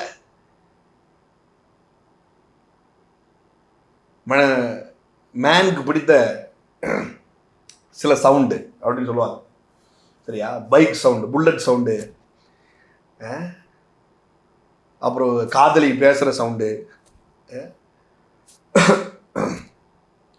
அப்புறம் இன்னொரு சவுண்டு என்னென்னா ஏடிஎம் முன்னாடி கேஷ் வந்து ரொட்டேட் ஆகிற சவுண்டு.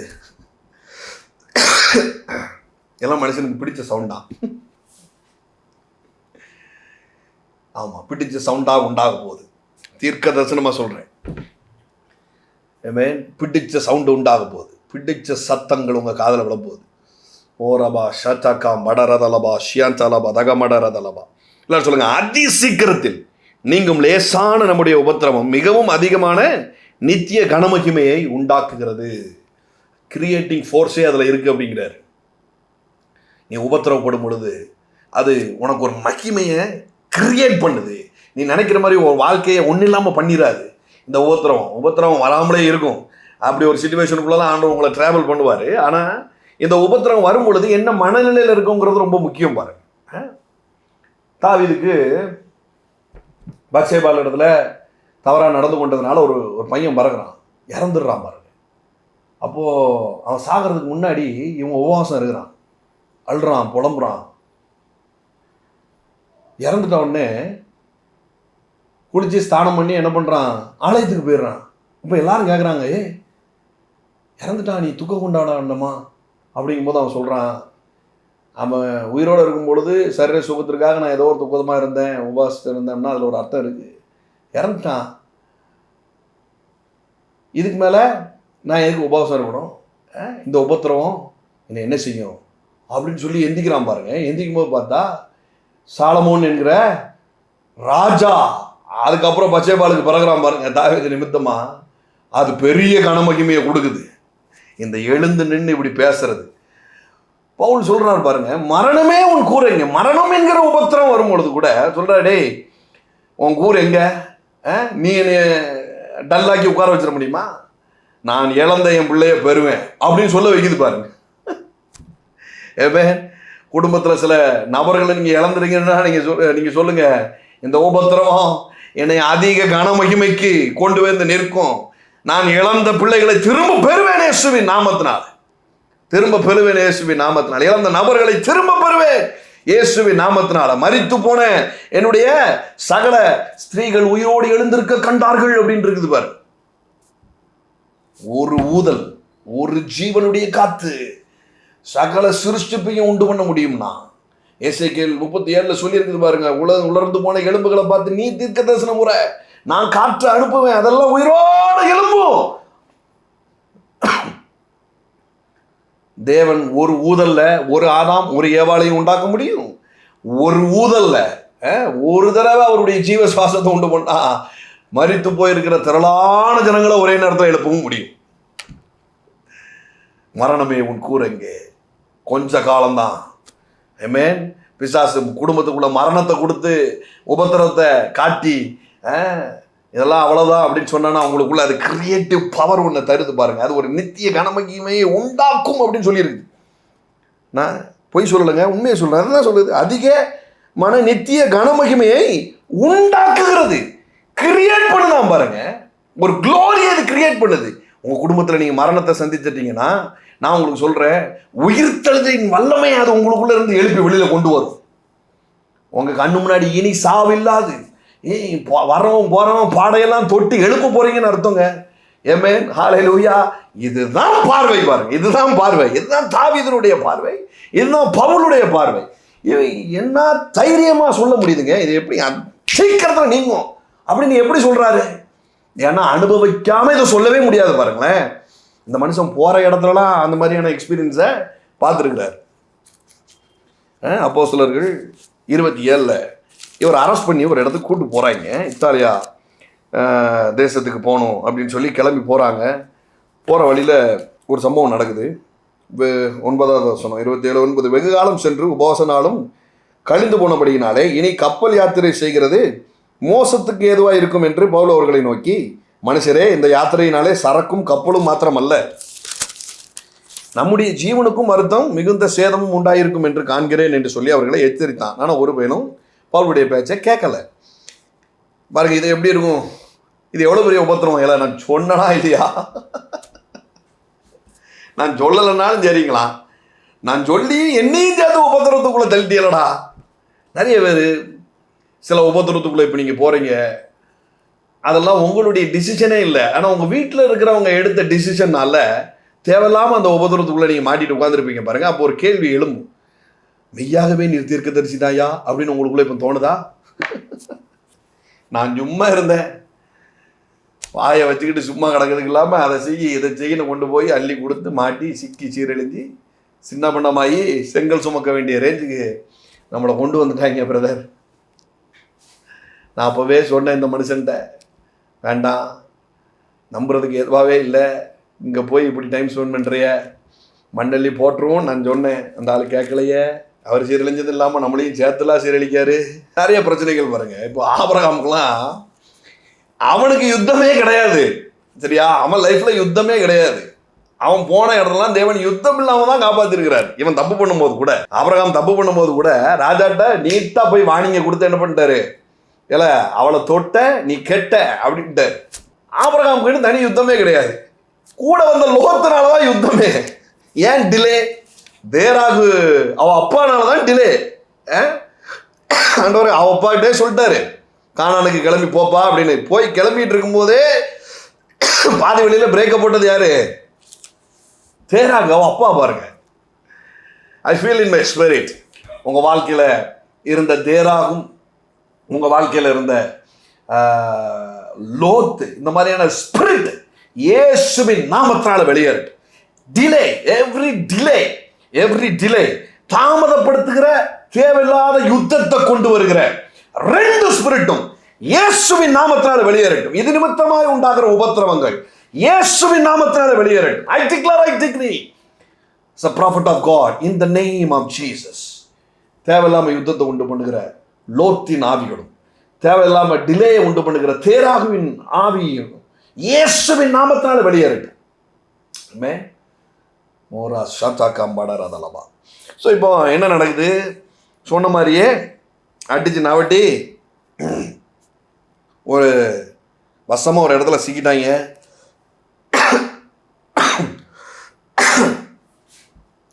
அப்போஸ்தலர் 27:20 பாருங்களேன். பவுல் தன்னுடைய மனநிலை என்னங்கிறத சொல்றார். அதாவது சில காரியங்கள் குறித்து பயந்துட்டோம், நடுங்கிட்டோம் அப்படிங்கிறதுனால இது தேவனுடைய பார்வையில் தேவன் சொல்ற மாதிரி பார்த்துக்கோங்களேன், இது என்னுடைய பார்வையில் அவிசுவாசமாக நான் காண்கிறேன், ஆகவே உனக்கு இந்த காரியம் நடக்காது, தூரே போ அப்படின்லாம் ஆண்டவர் சொல்றது இல்லை. சரியா? நீங்க பயந்துட்டீங்கிறதுனால சொல்றது இல்லை. நீங்க நடுங்கிட்டீங்க, அதை பார்த்து உங்களுக்கு ஒரு அதிர்ச்சி ஆயிட்டு அப்படிங்கிறதுனால அந்த இடத்துல அற்புதம் நடக்காது அப்படிங்கிறது அல்ல. நீங்கள் பயந்தாலும் சரி, நடுங்கினாலும் சரி, பேசிக்க விட்டுறாதீங்க. நீங்க நீதிமான். அதற்காகவே அந்த ஸ்லாக்கியத்துக்கு நீங்க உட்பட்டு இருக்கிறதுனாலயே என்ன ஆகுது? உங்களுக்கு நிச்சயமாய் அற்புதம் நடக்குது. நிச்சயமாய் அற்புதம் நடக்குது. பாருங்க, பவுல் தன்னுடைய மனதில் உள்ளதை அப்படியே பதிவு பண்றாரு. அநேக நாளாய் சூரியனாவது நட்சத்திரங்களாவது காணப்படாமல் மிகுந்த பெருங்காற்று மழையும் அடித்து கொண்டிருந்தபடினால் இனி தப்பி பிழைப்போம் என்கிற நம்பிக்கை முழுவதும் அற்று போயிட்டு. எங்க கிருபையை அவ்வளவு தூரம் பேசினா பவுலுங்க, அது எப்படிங்க அப்படி சொல்லலாம்? எனக்கு நம்பிக்கை இல்லாமல் ஆயிடுச்சுன்ட்டு. நீ எவ்வளோ பெரிய அப்போஸ்தலன், நீ எவ்வளோ பெரிய தீர்க்கதரிசி. உனக்கு முன்னாடி ஒருத்தன் தீர்க்கதரிசனமே சொல்லும் பொழுது கூட போகிற ஊர்லலாம் அடிதாண்டா கொடுக்குறான். இந்த ஊரில் போனால் மட்டும் என்ன கௌரவமாக படுத்த போகிறான், போவோம் அப்படின்னு சொல்கிற அளவுக்கு நீ தைரியமான ஆள்டா. நீ எப்படி சொல்லலாம் அப்படி? இல்லை, பவுலே ஆனாலும் தப்பி பிழைப்போங்கிற நம்பிக்கை இல்லாத சிச்சுவேஷன் வரும் பொழுது என்ன பண்ணாருங்கிறது தான் முக்கியம். அநேக நாள் அவர்கள் போஜனம் பண்ணாமல் இருந்தபோது பவுல் அவர்கள் நடுவில் நின்று, மனுஷரே, இந்த வருத்தமும் சேதமும் வராதபடிக்கு என் சொல்லை கேட்டு கிரேத்தா தீவை விட்டு புறப்படாமல் இருக்க வேண்டியதாக இருந்தது. நான் அப்பவே சொன்னேன், எவனும் கேட்கல. சரி, இப்போ ஒன்றும் பிரச்சனை இல்லை. ஆகிலும் திடமனதா இருங்கள், ரிஜாய்ஸ் அப்படிங்கிறாரு. உபத்திரவங்க, ரிஜாய்ஸ். ஏன்னா ஒரு பர்பஸ் இருக்குது, அந்த நம்பிக்கை. இதில் ரோமரில் வாசிச்சோம் பாருங்களேன், அந்த அன்பு என்னை வெட்கப்படுத்தாது. அவன் சொல்கிறாரு பாருங்க, எப்படி சொல்கிறாரு? நான் சில வேலை இருக்குது எனக்கு, நான் கிருபைங்கிற ஸ்லாக்கியத்துக்குள்ளே இருக்கிறேன். ஐ appointed as a apostle of God, so I have a purpose. எனக்கு ஒரு வேலை இருக்குது, அந்த வேலை நிறைவேற வரைக்கும் ஒரு சேதமும் வராது அப்படிங்கிறார். ஆமென். ஆகிலும் திடமனதாக இருங்கள், இப்பொழுது உங்களுக்கு தைரியம் சொல்லுகிறேன், கப்பல் சேதமே அல்லாமல் உங்கள் ஒருவனுக்கும் பிராண சேதம் வராது. கப்பல் சேதப்பட்டுருச்சே அப்படின்னு உட்காந்துட்டு இருக்கீங்கன்னா நான் உங்களுக்கு சொல்கிறேன், புது கப்பல் உண்டாகும். உங்களுக்காகவே புதுசாக கட்டி அமைக்கப்படும். எதை தேவன் உங்களுக்கு கொடுத்து ஐடியா இல்லாமல், ஆலோசனை இல்லாமல் உடஞ்சி சுக்குநூறு ஆணிச்சோ, அந்த உபத்திரவத்தை குறித்து கூட நீங்கள் ரொம்ப நேரம் கலக்கத்தில் உட்காராதீங்க, எழுந்து சாப்பிடுங்க. ரிஜாய்ஸ். ஆமென். ஏனென்றால் என்னை ஆட்கொண்டவரும் நான் சேவிக்கிறவருமான தேவனுடைய தூதனானவன் இந்த ராத்திரியிலே என்னிடத்தில் வந்து நின்று, பவுலே, பயப்படாதே, நீ ராயனுக்கு முன்பாக நிற்க வேண்டும். இதோ உன்னுடனே கூட யாத்திரை பண்ணுகிற யாவரையும் தேவன் உனக்கு தயவு பண்ணினார் என்றான். நீ மட்டும் இல்லைப்பா, உன் கூட டிராவல் பண்ணுற எல்லாருக்கும் ஒரு பெரிய தயவு உண்டாக போகுது அப்படின்னு ஒரு தூதன் வந்து சொல்லியிருக்கிறான். நான் பாருங்க, நீ ராயனுக்கு முன்பதாய் நிற்க வேண்டும், உனக்கு ஒரு பர்பஸ் இருக்குது. எல்லாரும் சொல்லுங்க, எனக்கு ஒரு பர்பஸ் இருக்குது. கப்பல் உடஞ்சி கிடக்குங்க, என்ன வெகு நாள் சூரியனும் இல்லை, சந்திரன், தப்பி பிழைப்போங்கிற நம்பிக்கையே இல்லை. தப்பி பிழைப்போங்கிற நம்பிக்கையே இல்லை. இந்த டைம்ல எழுந்து நின்று ஒரு மனுஷன் பேசுறான் பாருங்க, இதை விடையா கொடூரமான ஒரு சிச்சுவேஷன் மேபி இருக்கலாம். ஆனால் நீங்க சொல்லுங்க, எப்பா, எனக்கு ஒரு பர்பஸ் இருக்குது, என்னை குறித்து ஒரு பெரிய நோக்கம் இருக்குது. இன்னைக்கு 100 ரூபா கிடைக்கல, இன்னைக்கு நான் எதிர்பார்த்த பணம் வரலை அப்படிங்கிறதுனால அந்த நோக்கம் ஒரு நாள் நின்று போகாது. இன்னைக்கு நான் எதிர்பார்க்குற இடம் கிடைக்கல, இன்னைக்கு நான் எதிர்பார்க்குற நபர்கள் வரல அப்படிங்கிறதுனால என்னுடைய நோக்கம் தடைபடாது. அந்த பர்பஸுக்காக என் கூட ட்ராவல் பண்ணுற எல்லார் கூடயும் தேவ தயவு இருக்குன்னு வேதம் சொல்லுது. நான் உங்களுக்கு தீர்க்க தரிசனமாக சொல்கிறேன். இந்த கூகுள் மீட்டில் என்னோட கனெக்ட் ஆகிருக்கிறவங்களுக்கு நான் சொல்கிறேன், மோரபா ஷந்தக்கம் படரதலபா ரிதலமா ரத்தக்கம் படரதலபா ஆரபா ரத்தக்கம் படரபா ஷியந்தலபா தகமட ரதலபா ரத்த படரதலபா. இதோ உன்னோடு கூட யாத்திரை பண்ணுகிற யாவரையும் தேவன் உனக்கு தயவு பண்ணினார் என்றான். ஆமென். அப்படியானால் மனுஷரே, நான் உங்களுக்கு சொல்றேன், அப்படியானால் கூகுள் மீட்டிங்கில் கலந்து கொண்டிருக்கும் ஜனங்களை, யூடியூப்பில் இதை பார்த்து கொண்டிருக்கிறவர்களே, திடமனதா இருங்கள், எனக்கு சொல்லப்பட்ட பிரகாரமாகவே நடக்கும் என்று தேவனிடத்தில் நம்பிக்கையா இருக்கிறேன். ஏமே, தேவனிடத்தில் நம்பிக்கையா இருக்கிறேன். பாருங்க, இதுக்கப்புறம் நடந்த சம்பவங்கள்லாம் பார்த்தா இன்னும் ஆச்சரியமா இருக்கும். என்ன பண்றாரு, ஒரு தீவுல போய் விழுறாங்க, மெலித்தா அந்த தீவு. ஜனங்கள்லாம் ரொம்ப சூப்பரான ஆட்கள். என்ன மாதிரி சூப்பரான ஆட்கள் அப்படின்னா, இவர் விறகுகளை எடுத்து வச்சுட்டு இருக்கும்போது ஒரு விரியன் பாம்பு என்ன பண்ணிடுது, கையை கடிச்சிருது. கையை கடித்த உடனே அந்த நல்ல ஜனங்கள் எப்படி இருக்கிறாங்க பாருங்க. 28:1 பாருங்க. நாங்கள் தப்பி கரை சேர்ந்த பின்பு அந்த தீவின் பெயர் மெலித்தா என்று அறிந்தோம். அப்போ சொல்ல 28:1, அந்நியராகிய அந்த தீவார் எங்களுக்கு பாராட்டின அன்பு கொஞ்சமல்ல. அந்த வேளையில் பிடித்திருந்த மழைக்காகவும் குளிர்க்காகவும் அவர்கள் நெருப்பை மூட்டி எங்கள் அனைவரையும் சேர்த்து கொண்டார்கள். தேவன் ஒரு பர்பஸோடு உங்களை நடத்திட்டு இருக்கும் பொழுது தீவுகள் உங்களுக்காக காத்திருக்கும். ஆமென். ஹல்லேலூயா. இது நான் சொல்கிறது எத்தனை பேர் நீங்கள் சீரியஸாக எடுக்க போகிறீங்கன்னு தெரில. ஒரு லேண்ட் வாங்குறது கூட உங்களுக்கு வழி இல்லாமல் இருக்குதுன்னு சொன்னால், நான் சொல்கிறேன் தீவுகளை வாங்க போகிறீங்க. ஆமென். சில தீவுகளை வாங்க போகிறீங்க. தீவுகளை வாங்க போகிறீங்க. சொந்தமாக வாங்க போகிறீங்க. சொந்தமாக ஞானும் வாங்க போகிறேன், நீங்களும் வாங்க போகிறீங்க. வாகனம் வாங்கிறதுக்கே வக்கலாமல் உட்காந்துட்டு இருக்க உங்களே என்னையும் தான் தேவன் ஃப்ளைட்டு வாங்கிறதுக்கான ஆட்களாக ஏற்படுத்துவார். ஆமென். எல்லாம் சொல்லுங்க, உபத்திரவம் கொஞ்ச காலம், இது நித்திய கனமகிமை எனக்கு உண்டு பண்ணும்பொழுது ஃப்ளைட்டை வாங்குவேன், விலை உயர்ந்த வாகனத்தை வாங்குவேன், தீவையே வாங்குவேன். ஏன்னா வேதம் சொல்லுது தீவுகள் உங்களுக்காக காத்திருக்கும் அப்படின்னு. நான் வாங்க மாட்டேனா அப்படின்னு சொல்லி எனக்காக தீவுகள் காத்திருக்குமா? சில தீவுகளை மேற்கொள்ளுவோம், சில தீவுகளுக்கு போய் தீர்க்க தரிசனம் சொல்லுவோம், அங்குள்ள ராஜாக்களை சந்திப்போம். ஏமேன். அது நம்ம இன்ஃப்ளூயன்ஸ்குள்ளே வரும். நம்ம சொல்கிறது தான் அங்கே நடக்கும். நீங்கள் வேணால் எழுதி வேணாலும் வச்சுக்கோங்க, இது நடக்கும். ஏமேன். இப்போ இந்த மெலித்தா தீவில் உள்ளவர்கள்லாம் எப்படிப்பட்டவர்கள்?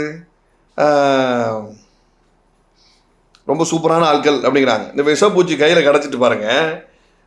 4வது வசனம், விஷப்பூச்சி அவன் கையில் தொங்குகிறதை அந்நியராகி அந்த தீவார் கண்ட பொழுது அந்த மனுஷர் கொலைபாதகன், இதற்கு சந்தேகமே இல்லை, இவன் சமுத்திரத்துக்கு தப்பி வந்தும் பலியானவனை இவனை பிழைக்க விட்டவில்லை என்று தாங்களுக்குள்ளே சொல்லி கொண்டார்கள். அவன் அந்த பூச்சியை தீயிலே உதறி போட்டு ஒரு தீங்கும் அடையாதிருந்தான்.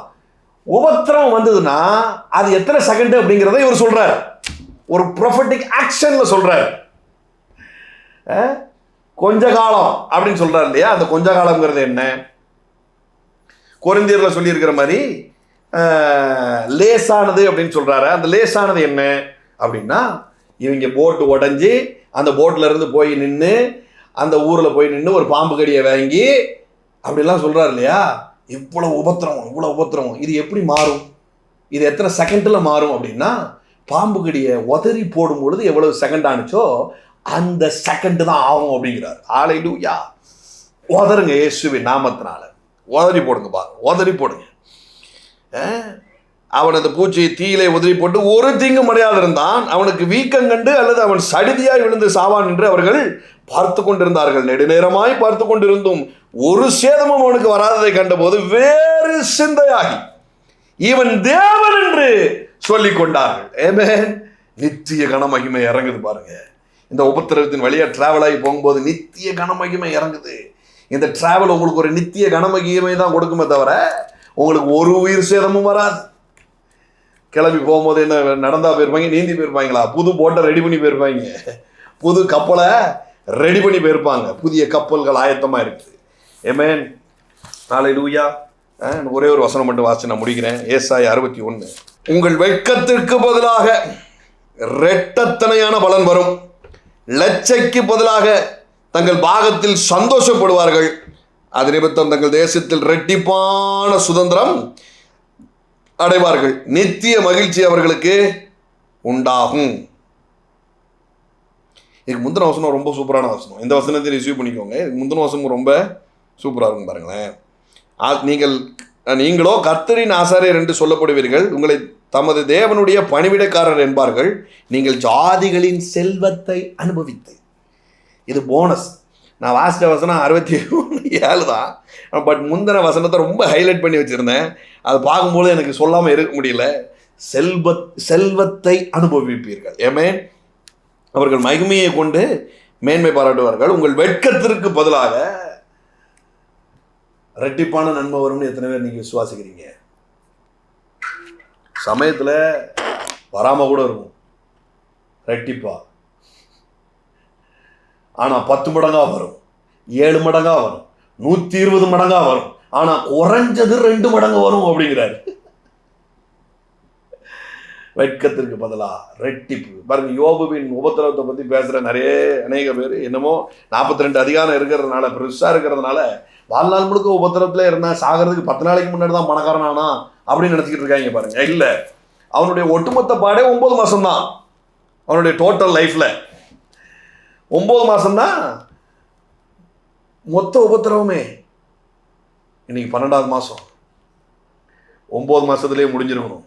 ஒரு வேலை பாட அனுபவிச்சிருந்தா எம்மே, நான் சொல்றேன் 2025 நீங்க போகும்போது ரெட்டிப்பான நன்மையோடு உள்ள போக போறீங்க. எம்மே, ரிசீவ் பண்றீங்களா? ரெட்டிப்பான நன்மையோட தான் உள்ள போக போறீங்க. உங்களுக்கு வெட்கத்திற்கு பதிலாக ரெட்டிப்பான நன்மை வரும். சகரியா 9:11 பாருங்க. உனக்கு நான் செய்வது என்னவென்றால், தேவன் உங்களுக்கு தீர்க்கதரிசனமா சொல்றது அப்படியே ரிசீவ் பண்ணிக்கோங்க. ரிசீவ் பண்ணிக்கோங்க. Receive it.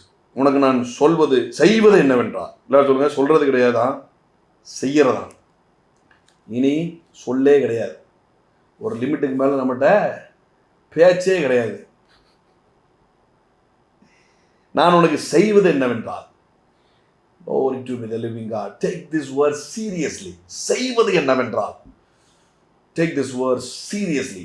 செய்வது என்னவென்றால், தண்ணீர் இல்லாத குழியிலே அடைக்கப்பட்டிருக்கிற உன்னுடையவர்களை நான் உன் உடன்படிக்கையின் இரத்தத்தினாலே விடுதலை பண்ணுவேன். நம்பிக்கை உடைய சிறைகளை அரணுக்கு திரும்புங்கள். நம்பிக்கை உடைய சிறைகளை. கொஞ்ச நேரத்துக்கு முன்னாடி சில நம்பிக்கைகளை நான் பேசிக்கிட்டு இருந்தேன் இல்லையா? நீங்கள் கிறிஸ்துவுக்குள் நீதிமானா இருக்கிறீர்கள், நீங்கள் கிருபை என்னும் பங்களாவில் இருக்கிறீங்க, பிரவேசித்து கொண்டு இருக்கிறீங்க, தேவனுக்கும் உங்களுக்குமான இடையேயான ஒரு பெரிய சமாதானத்தை கிறிஸ்து இயேசு சிலுவையினால உண்டு பண்ணி கொடுத்துருக்கிறாருங்கிற ஒரு நம்பிக்கையை பேச. நீங்கள் உபத்திரவப்படும் பொழுது காணப்படாதவைகளை நீங்கள் நம்பிக்கொண்டு இருக்கிறீங்க. இந்த நம்பிக்கை உங்களை வெட்கப்படுத்தாது. இந்த உபத்திரமும் கொஞ்ச காலம்தான், இந்த உபத்திரமும் லேசானது அப்படிங்கிறதா என்ன சொன்னேன் உங்களுக்கு. நான் சொன்னேன், இந்த நம்பிக்கை உடைய சிறைகளே அரணுக்கு திரும்புங்கள், ரெட்டிப்பான நன்மையை தருவேன், இன்றைக்கே தருவேன். விசுவாசிக்கிறீங்களா? இன்னைக்கு எல்லாரும் சொல்லுங்க, இன்னைக்கு. Glory to the living God. Hallelujah, hallelujah, hallelujah. Thank you, Father. பாருங்க, உபத்திரவப்படும் பொழுது, தாழ்விடங்களில் நம்ம நிற்கும் பொழுது, தேவன் அதில் இருப்பாரா இருக்க மாட்டாருங்கிற கேள்விக்கு இடமே இல்லை. பாருங்க, நான் அசுத்தனா இருக்கும்போதே என் கூட இருந்தாரே, அப்படி இருக்கும்பொழுது நான் உபத்திரவப்பட்டு இருக்கும்போது என் கூட இல்லாமல் எப்படி இருப்பார்? ஒன்று இதை மட்டும் நான் சொல்லி முடிக்கிறேன். 1 ராஜாக்கள்ல ஒரு சீரிய தேசம் அடிக்கடி வந்து சண்டைக்கு வருது. அடிக்கடி வந்து இஸ்ரவேல் ஜனங்களோட மண்ணுக்கு நின்றுட்டே இருக்குது. அப்போ அவன் ஒவ்வொரு தடவையும் இஸ்ரவேல் ஜனம் ஜெயிச்சிருது. பாருங்க, ஜெயிச்ச உடனே அந்த சீரிய தேசத்தில் உள்ள தளபதி எல்லாம் ஒரு ஸ்கெட்சை போடுறாங்க. என்ன சொல்றாங்க? அவர்கள் தேவர்கள் மலை தேவர்கள். நம்ம வந்து மலைக்குள்ளேயே நின்று சண்டை போட்டுட்டு இருக்கிறோம், ஹில்ஸ்லேயே நின்று சண்டை போட்டு, மவுண்டன்ஸ்லேயே நின்று சண்டை போட்டுட்டு இருக்கிறதுனால அவங்க ஜெயிச்சிடுறாங்க. ஏன்னா அவர்கள் தேவர்கள் மலை தேவர்கள் அப்படிங்கிறான். அந்த முட்டாப்பேலுக்கு அறிவு கிடையாது, தேவர்கள் கிடையாது. ஒரே தேவன். அவர் மலைகளின் தேவன் அல்ல, அவர் பள்ளத்தாக்குகளின் தேவன் அல்ல, அவர் சகல அண்ட சராசரத்திற்கும் ஒரே தேவனாக இருக்கிறான். ஏமே, இந்த லூசு பயிர்களுக்கு அது தெரியல. பாருங்க, தெரியாம ஒரு ஸ்கெட்ச் வேற போடுறாங்க. இவர்கள் தேவர்கள் மலை தேவர்கள் அப்படின்னு. 1 ராஜாக்கள் 20. சீரியாவின் ராஜாவினுடைய ஊழியக்காரர் அவனை பார்த்து, அவர்களுடைய தேவர்கள் மலை தேவர்கள், அதனால் அவர்கள் நம்மை மேற்கொண்டார்கள், நாம் அவர்களோட சமபூமியிலே யுத்தம் பண்ணுவானால் நல்லது, அப்பொழுது அவர்களை மேற்கொள்வது நிச்சயம் அப்படின்னு ஒரு முட்டாத்தனமான ஒரு ஸ்கெட்சை போடுறான். இது சமபூமின்னு வந்திருக்குது, அங்கே வேலி அப்படின்னு தான் வந்திருக்குது, பள்ளத்தாக்கு அப்படின்னு தான் இங்கிலீஷில் வந்திருக்குது. பாருங்க, மலை மேலே இருக்கிற இடத்துல தான் அவர் இருப்பார், பள்ளத்தாக்கில் அவர் இருக்க மாட்டார். அதனால் இவனோட வம்புக்கு பள்ளத்தாக்கு இழுப்போம், அங்கே வச்சு இவனோட சோலையை முடிச்சு விட்டுறலாம் அப்படின்லாம் ஸ்கெட்சை போடுறான். அப்போ ஆண்டவருடைய வார்த்தையை கவனிங்க. இதில் 26 பாருங்க, 27 பாருங்க. இஸ்ரவேல் புத்திரரும் இலக்கம் பார்க்கப்பட்டு தேவையானதை சம்பாதித்து கொண்டு அவர்களை எதிராக புறப்பட்டு அவர்களுக்கு எதிராக சிறிய வெள்ளாட்டு கிடைகளைப் போல பாளையம் இறங்கினார்கள். தேசம் சீரியரால் நிறைந்திருந்தது. அப்பொழுது தேவனுடைய மனுஷன் ஒருவன் வந்து இஸ்ரவேலின் ராஜாவை பார்த்து, கர்த்தர் பள்ளத்தாக்குகளின் தேவனாய் இராமல் மலைகளின் தேவனாய் இருக்கிறார் என்று சீரியர் சொல்லி இருக்கிறபடியினால், உன் தாழ்விடங்கள்ல தேவன் உன்னை கைவிட்டுட்டார் அப்படின்னு சொல்லி பிசாசு உன்னை சொல்ற அந்த நேரத்துல இப்படி அவன் சொன்ன காரணத்தினால, உன் தாழ்விடங்கள்ல அவர் உனக்கு இல்லை அப்படின்னு அவன் சொன்ன காரணத்தினால, பள்ளத்தாக்குகள்ல அவர் இல்லை அப்படின்னு சொன்ன காரணத்தினால, மலைகளின் தேவனாய் இருக்கிறார் என்று சீரியர் சொல்லி இருக்கிறபடினால், நீ ஜெயிச்சா மட்டும்தான்டா அவன் கூட இருப்பாரு. நீ நல்லா இருக்கும்போது தான் அவர் உன் கூடயே இருப்பாரு. நீ பெர்ஃபெக்டா இருந்தாதான் அவர் உன் கூடயே இருப்பாரு. நீ கீழே போயிட்டனா அவர் உன் கூட இருக்க மாட்டாருன்னு அவன் சொன்ன காரணத்தினால, நான் இந்த மலைகளின் தேவனாய் இருக்கிறார் என்று சீரியர் சொல்லியிருக்கிறபடினால், நான் இந்த ஏராளமான ஜனக்கூட்டத்தை எல்லாம் உன் கையில் ஒப்பு கொடுத்தேன். அதனாலே நானே கர்த்தர் என்று நீங்கள் அறிவீர்கள் என்று கர்த்தர் சொல்லுகிறார். இதில் நானே கர்த்தர் அப்படின்னா, இந்த இடம் அந்த இடம், இந்த ஊர் அந்த ஊர், மலையோ பள்ளத்தாக்கோ எல்லாத்துலேயுமே ஐயா கில்லி தாண்டா அப்படின்னு கில்லி பார்த்தவர்களுக்கு மட்டுமே இந்த வசனம் புரியும். கில்லி பார்த்தவங்களுக்கு, கில்லின்னு ஒரு படம், அது பார்த்தவங்களுக்கு தான் இந்த வசனம் புரியும். நானே கர்த்தர் அப்படின்னா, அவன் நினைக்கிற மாதிரி நான் மலைகளுக்கு மட்டும் தேவன் அல்ல, நான் ஏதோ பள்ளத்தாக்கு மட்டும் தேவன் அல்ல, அண்ட சராசரத்துக்கும் நான் தான் தேவன் அப்படின்னு என்ன அர்த்தம்? என் மக்கள், என் பிள்ளை மலையில இருந்தாலும் சரி, பள்ளத்தாக்குல இருந்தாலும் சரி, பாதாளத்துக்கு போய் படுக்கை போட்டாலும் சரி, அங்கேயும் நீர் இருக்கிறீர் அப்படிங்கிறான் பாருங்க தாவீது. மரண இருளின் பள்ளத்தாக்கில் நான் நடந்தாலும் பொல்லாப்புக்கு பயப்படேன், தேவரீர் நீர் அங்கேயும் இருக்கிறீர், என் பள்ளத்தாக்குகளிலும் நீர் இருக்கிறீர், என் உபத்திரவத்திலும் நீர் இருக்கிறீர். Come on, declare it with me. More Rabasha, somebody is missing. சிலர் இதை மிஸ் பண்ணிட்டாங்க. இதுதான் ரொம்ப முக்கியம். மொட்டு சாரம்சமும் இப்பதான் இறங்க போகுது. நிறைய பேர் இப்ப மிஸ் பண்ணிட்டாங்க. நீங்க மிஸ் பண்ணிடாதீங்க. Receive it in the name of Jesus. கோர்வையா அப்படியே நான் சொல்றத சொல்லுங்க பார்க்கலாம். நான் கர்த்தருடைய இரத்தத்தினால கழுவப்பட்ட, இயேசுவின் இரத்தத்தினால கழுவப்பட்ட நீதிமான். ஆமென். ஹல்லேலூயா. எனக்கு கிருபை என்கிற பண்களா கொடுக்கப்பட்டிருக்கிறது. நான் பிரவேசிக்கும்படியா எனக்கும் தேவனுக்கும் ஒரு பெரிய சமாதானம் உண்டாயிருக்கிறது. உபத்திரவப்படும் பொழுது நான் சந்தோஷமா இருக்கிறேன். ஏனென்றால் இந்த உபத்திரவம் கொஞ்ச காலம்தான், லேசான உபத்திரவம் தான். ஆனா எனக்கு பின்னாடி ஒரு பெரிய கன நித்திய மகிமை உண்டாக போகுது. இந்த நம்பிக்கை என்னை வெட்கப்படுத்தாது, அவருடைய அன்பு என்னை வெட்கப்படுத்தாது. ஹல்லேலூயா, ஹல்லேலூயா. என் உயர்விலும் என் தாழ்விலும் அவர் என்னோடு இருக்கிறார். சேனைகளின் கர்த்தர் என்பது அவருடைய நாமம். அவரே கர்த்தர். எல்லா இடங்களிலும் அவர் என்னோடு இருக்கிறார். பாதாளத்தில் நான் நின்னாலும் அவர் என்னோடு இருக்கிறார். நான் பாவம் செய்யும் போதும் அவர் என்னோடு இருக்கிறார். ஹல்லேலூயா, ஹல்லேலூயா, ஹல்லேலூயா. நான் மீட்கப்பட்டிருக்கும் பொழுதும் அவர் என்னோடு இருக்கிறார். நான் அக்கிரமம் செய்யும் பொழுதும் அவர் என்னோடு இருக்கிறார். நான் நீதியான காரியங்களை செய்யும் போது அவர் என்னோடு இருக்கிறார்.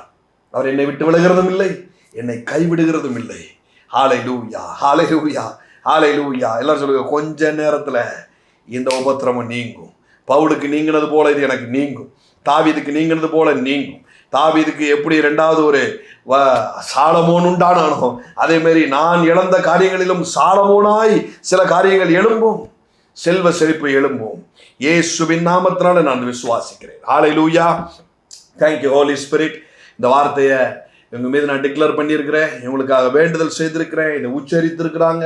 இது இந்த சூழ்ந்திருந்த இந்த தேவ பிரசன்னம் இதை அங்கீகரித்திருக்கிறது. இதற்கென்று தேவ தூதர்கள் இறங்கி, கர்த்தாவே, அந்த சீரியா தேசத்துல எப்படி லட்சம் ஜனங்களை ஒரே நேரத்துல ஒண்ணு இல்லாம பண்ணினார்களோ, அதே மாதிரி சகல உபத்திரமும் இந்த நேரத்துல உங்களுடைய தூதனினால, இறக்கப்படுகிற உங்களுடைய தூதத்தினால ஒண்ணு இல்லாமல் பண்ணப்படட்டும். சகல உபத்திரமும் உங்க வாழ்க்கையில இருந்து வெளியேறட்டும். பிள்ளைகளை குறித்த உபத்திரமும் வெளியேறட்டும். வஸ்திரத்தை குறித்த உபத்திரமும் வெளியேறட்டும். சமையலறையை குறித்த உபத்திரமும் வெளியேறட்டும். லிவிங் ரூமை குறித்து இருக்கிறதான உபத்திரமும் வெளியேறட்டும். மோராபா ஷதலபா பெட்ரூமை குறித்து இருக்கிறதான உபத்திரமும் வெளியேறட்டும். ஆபீஸ் ரூமை குறித்து இருக்கிறதான உபத்திரமும் வெளியேறட்டும். மினிஸ்ட்ரியை குறித்து இருக்கிறதான உபத்திரமும் வெளியேறட்டும். பிசினஸை குறித்து இருக்கிறதான உபத்திரமும் வெளியேறட்டும். இயேசுவின் நாமத்தினால வெளியேறட்டும்.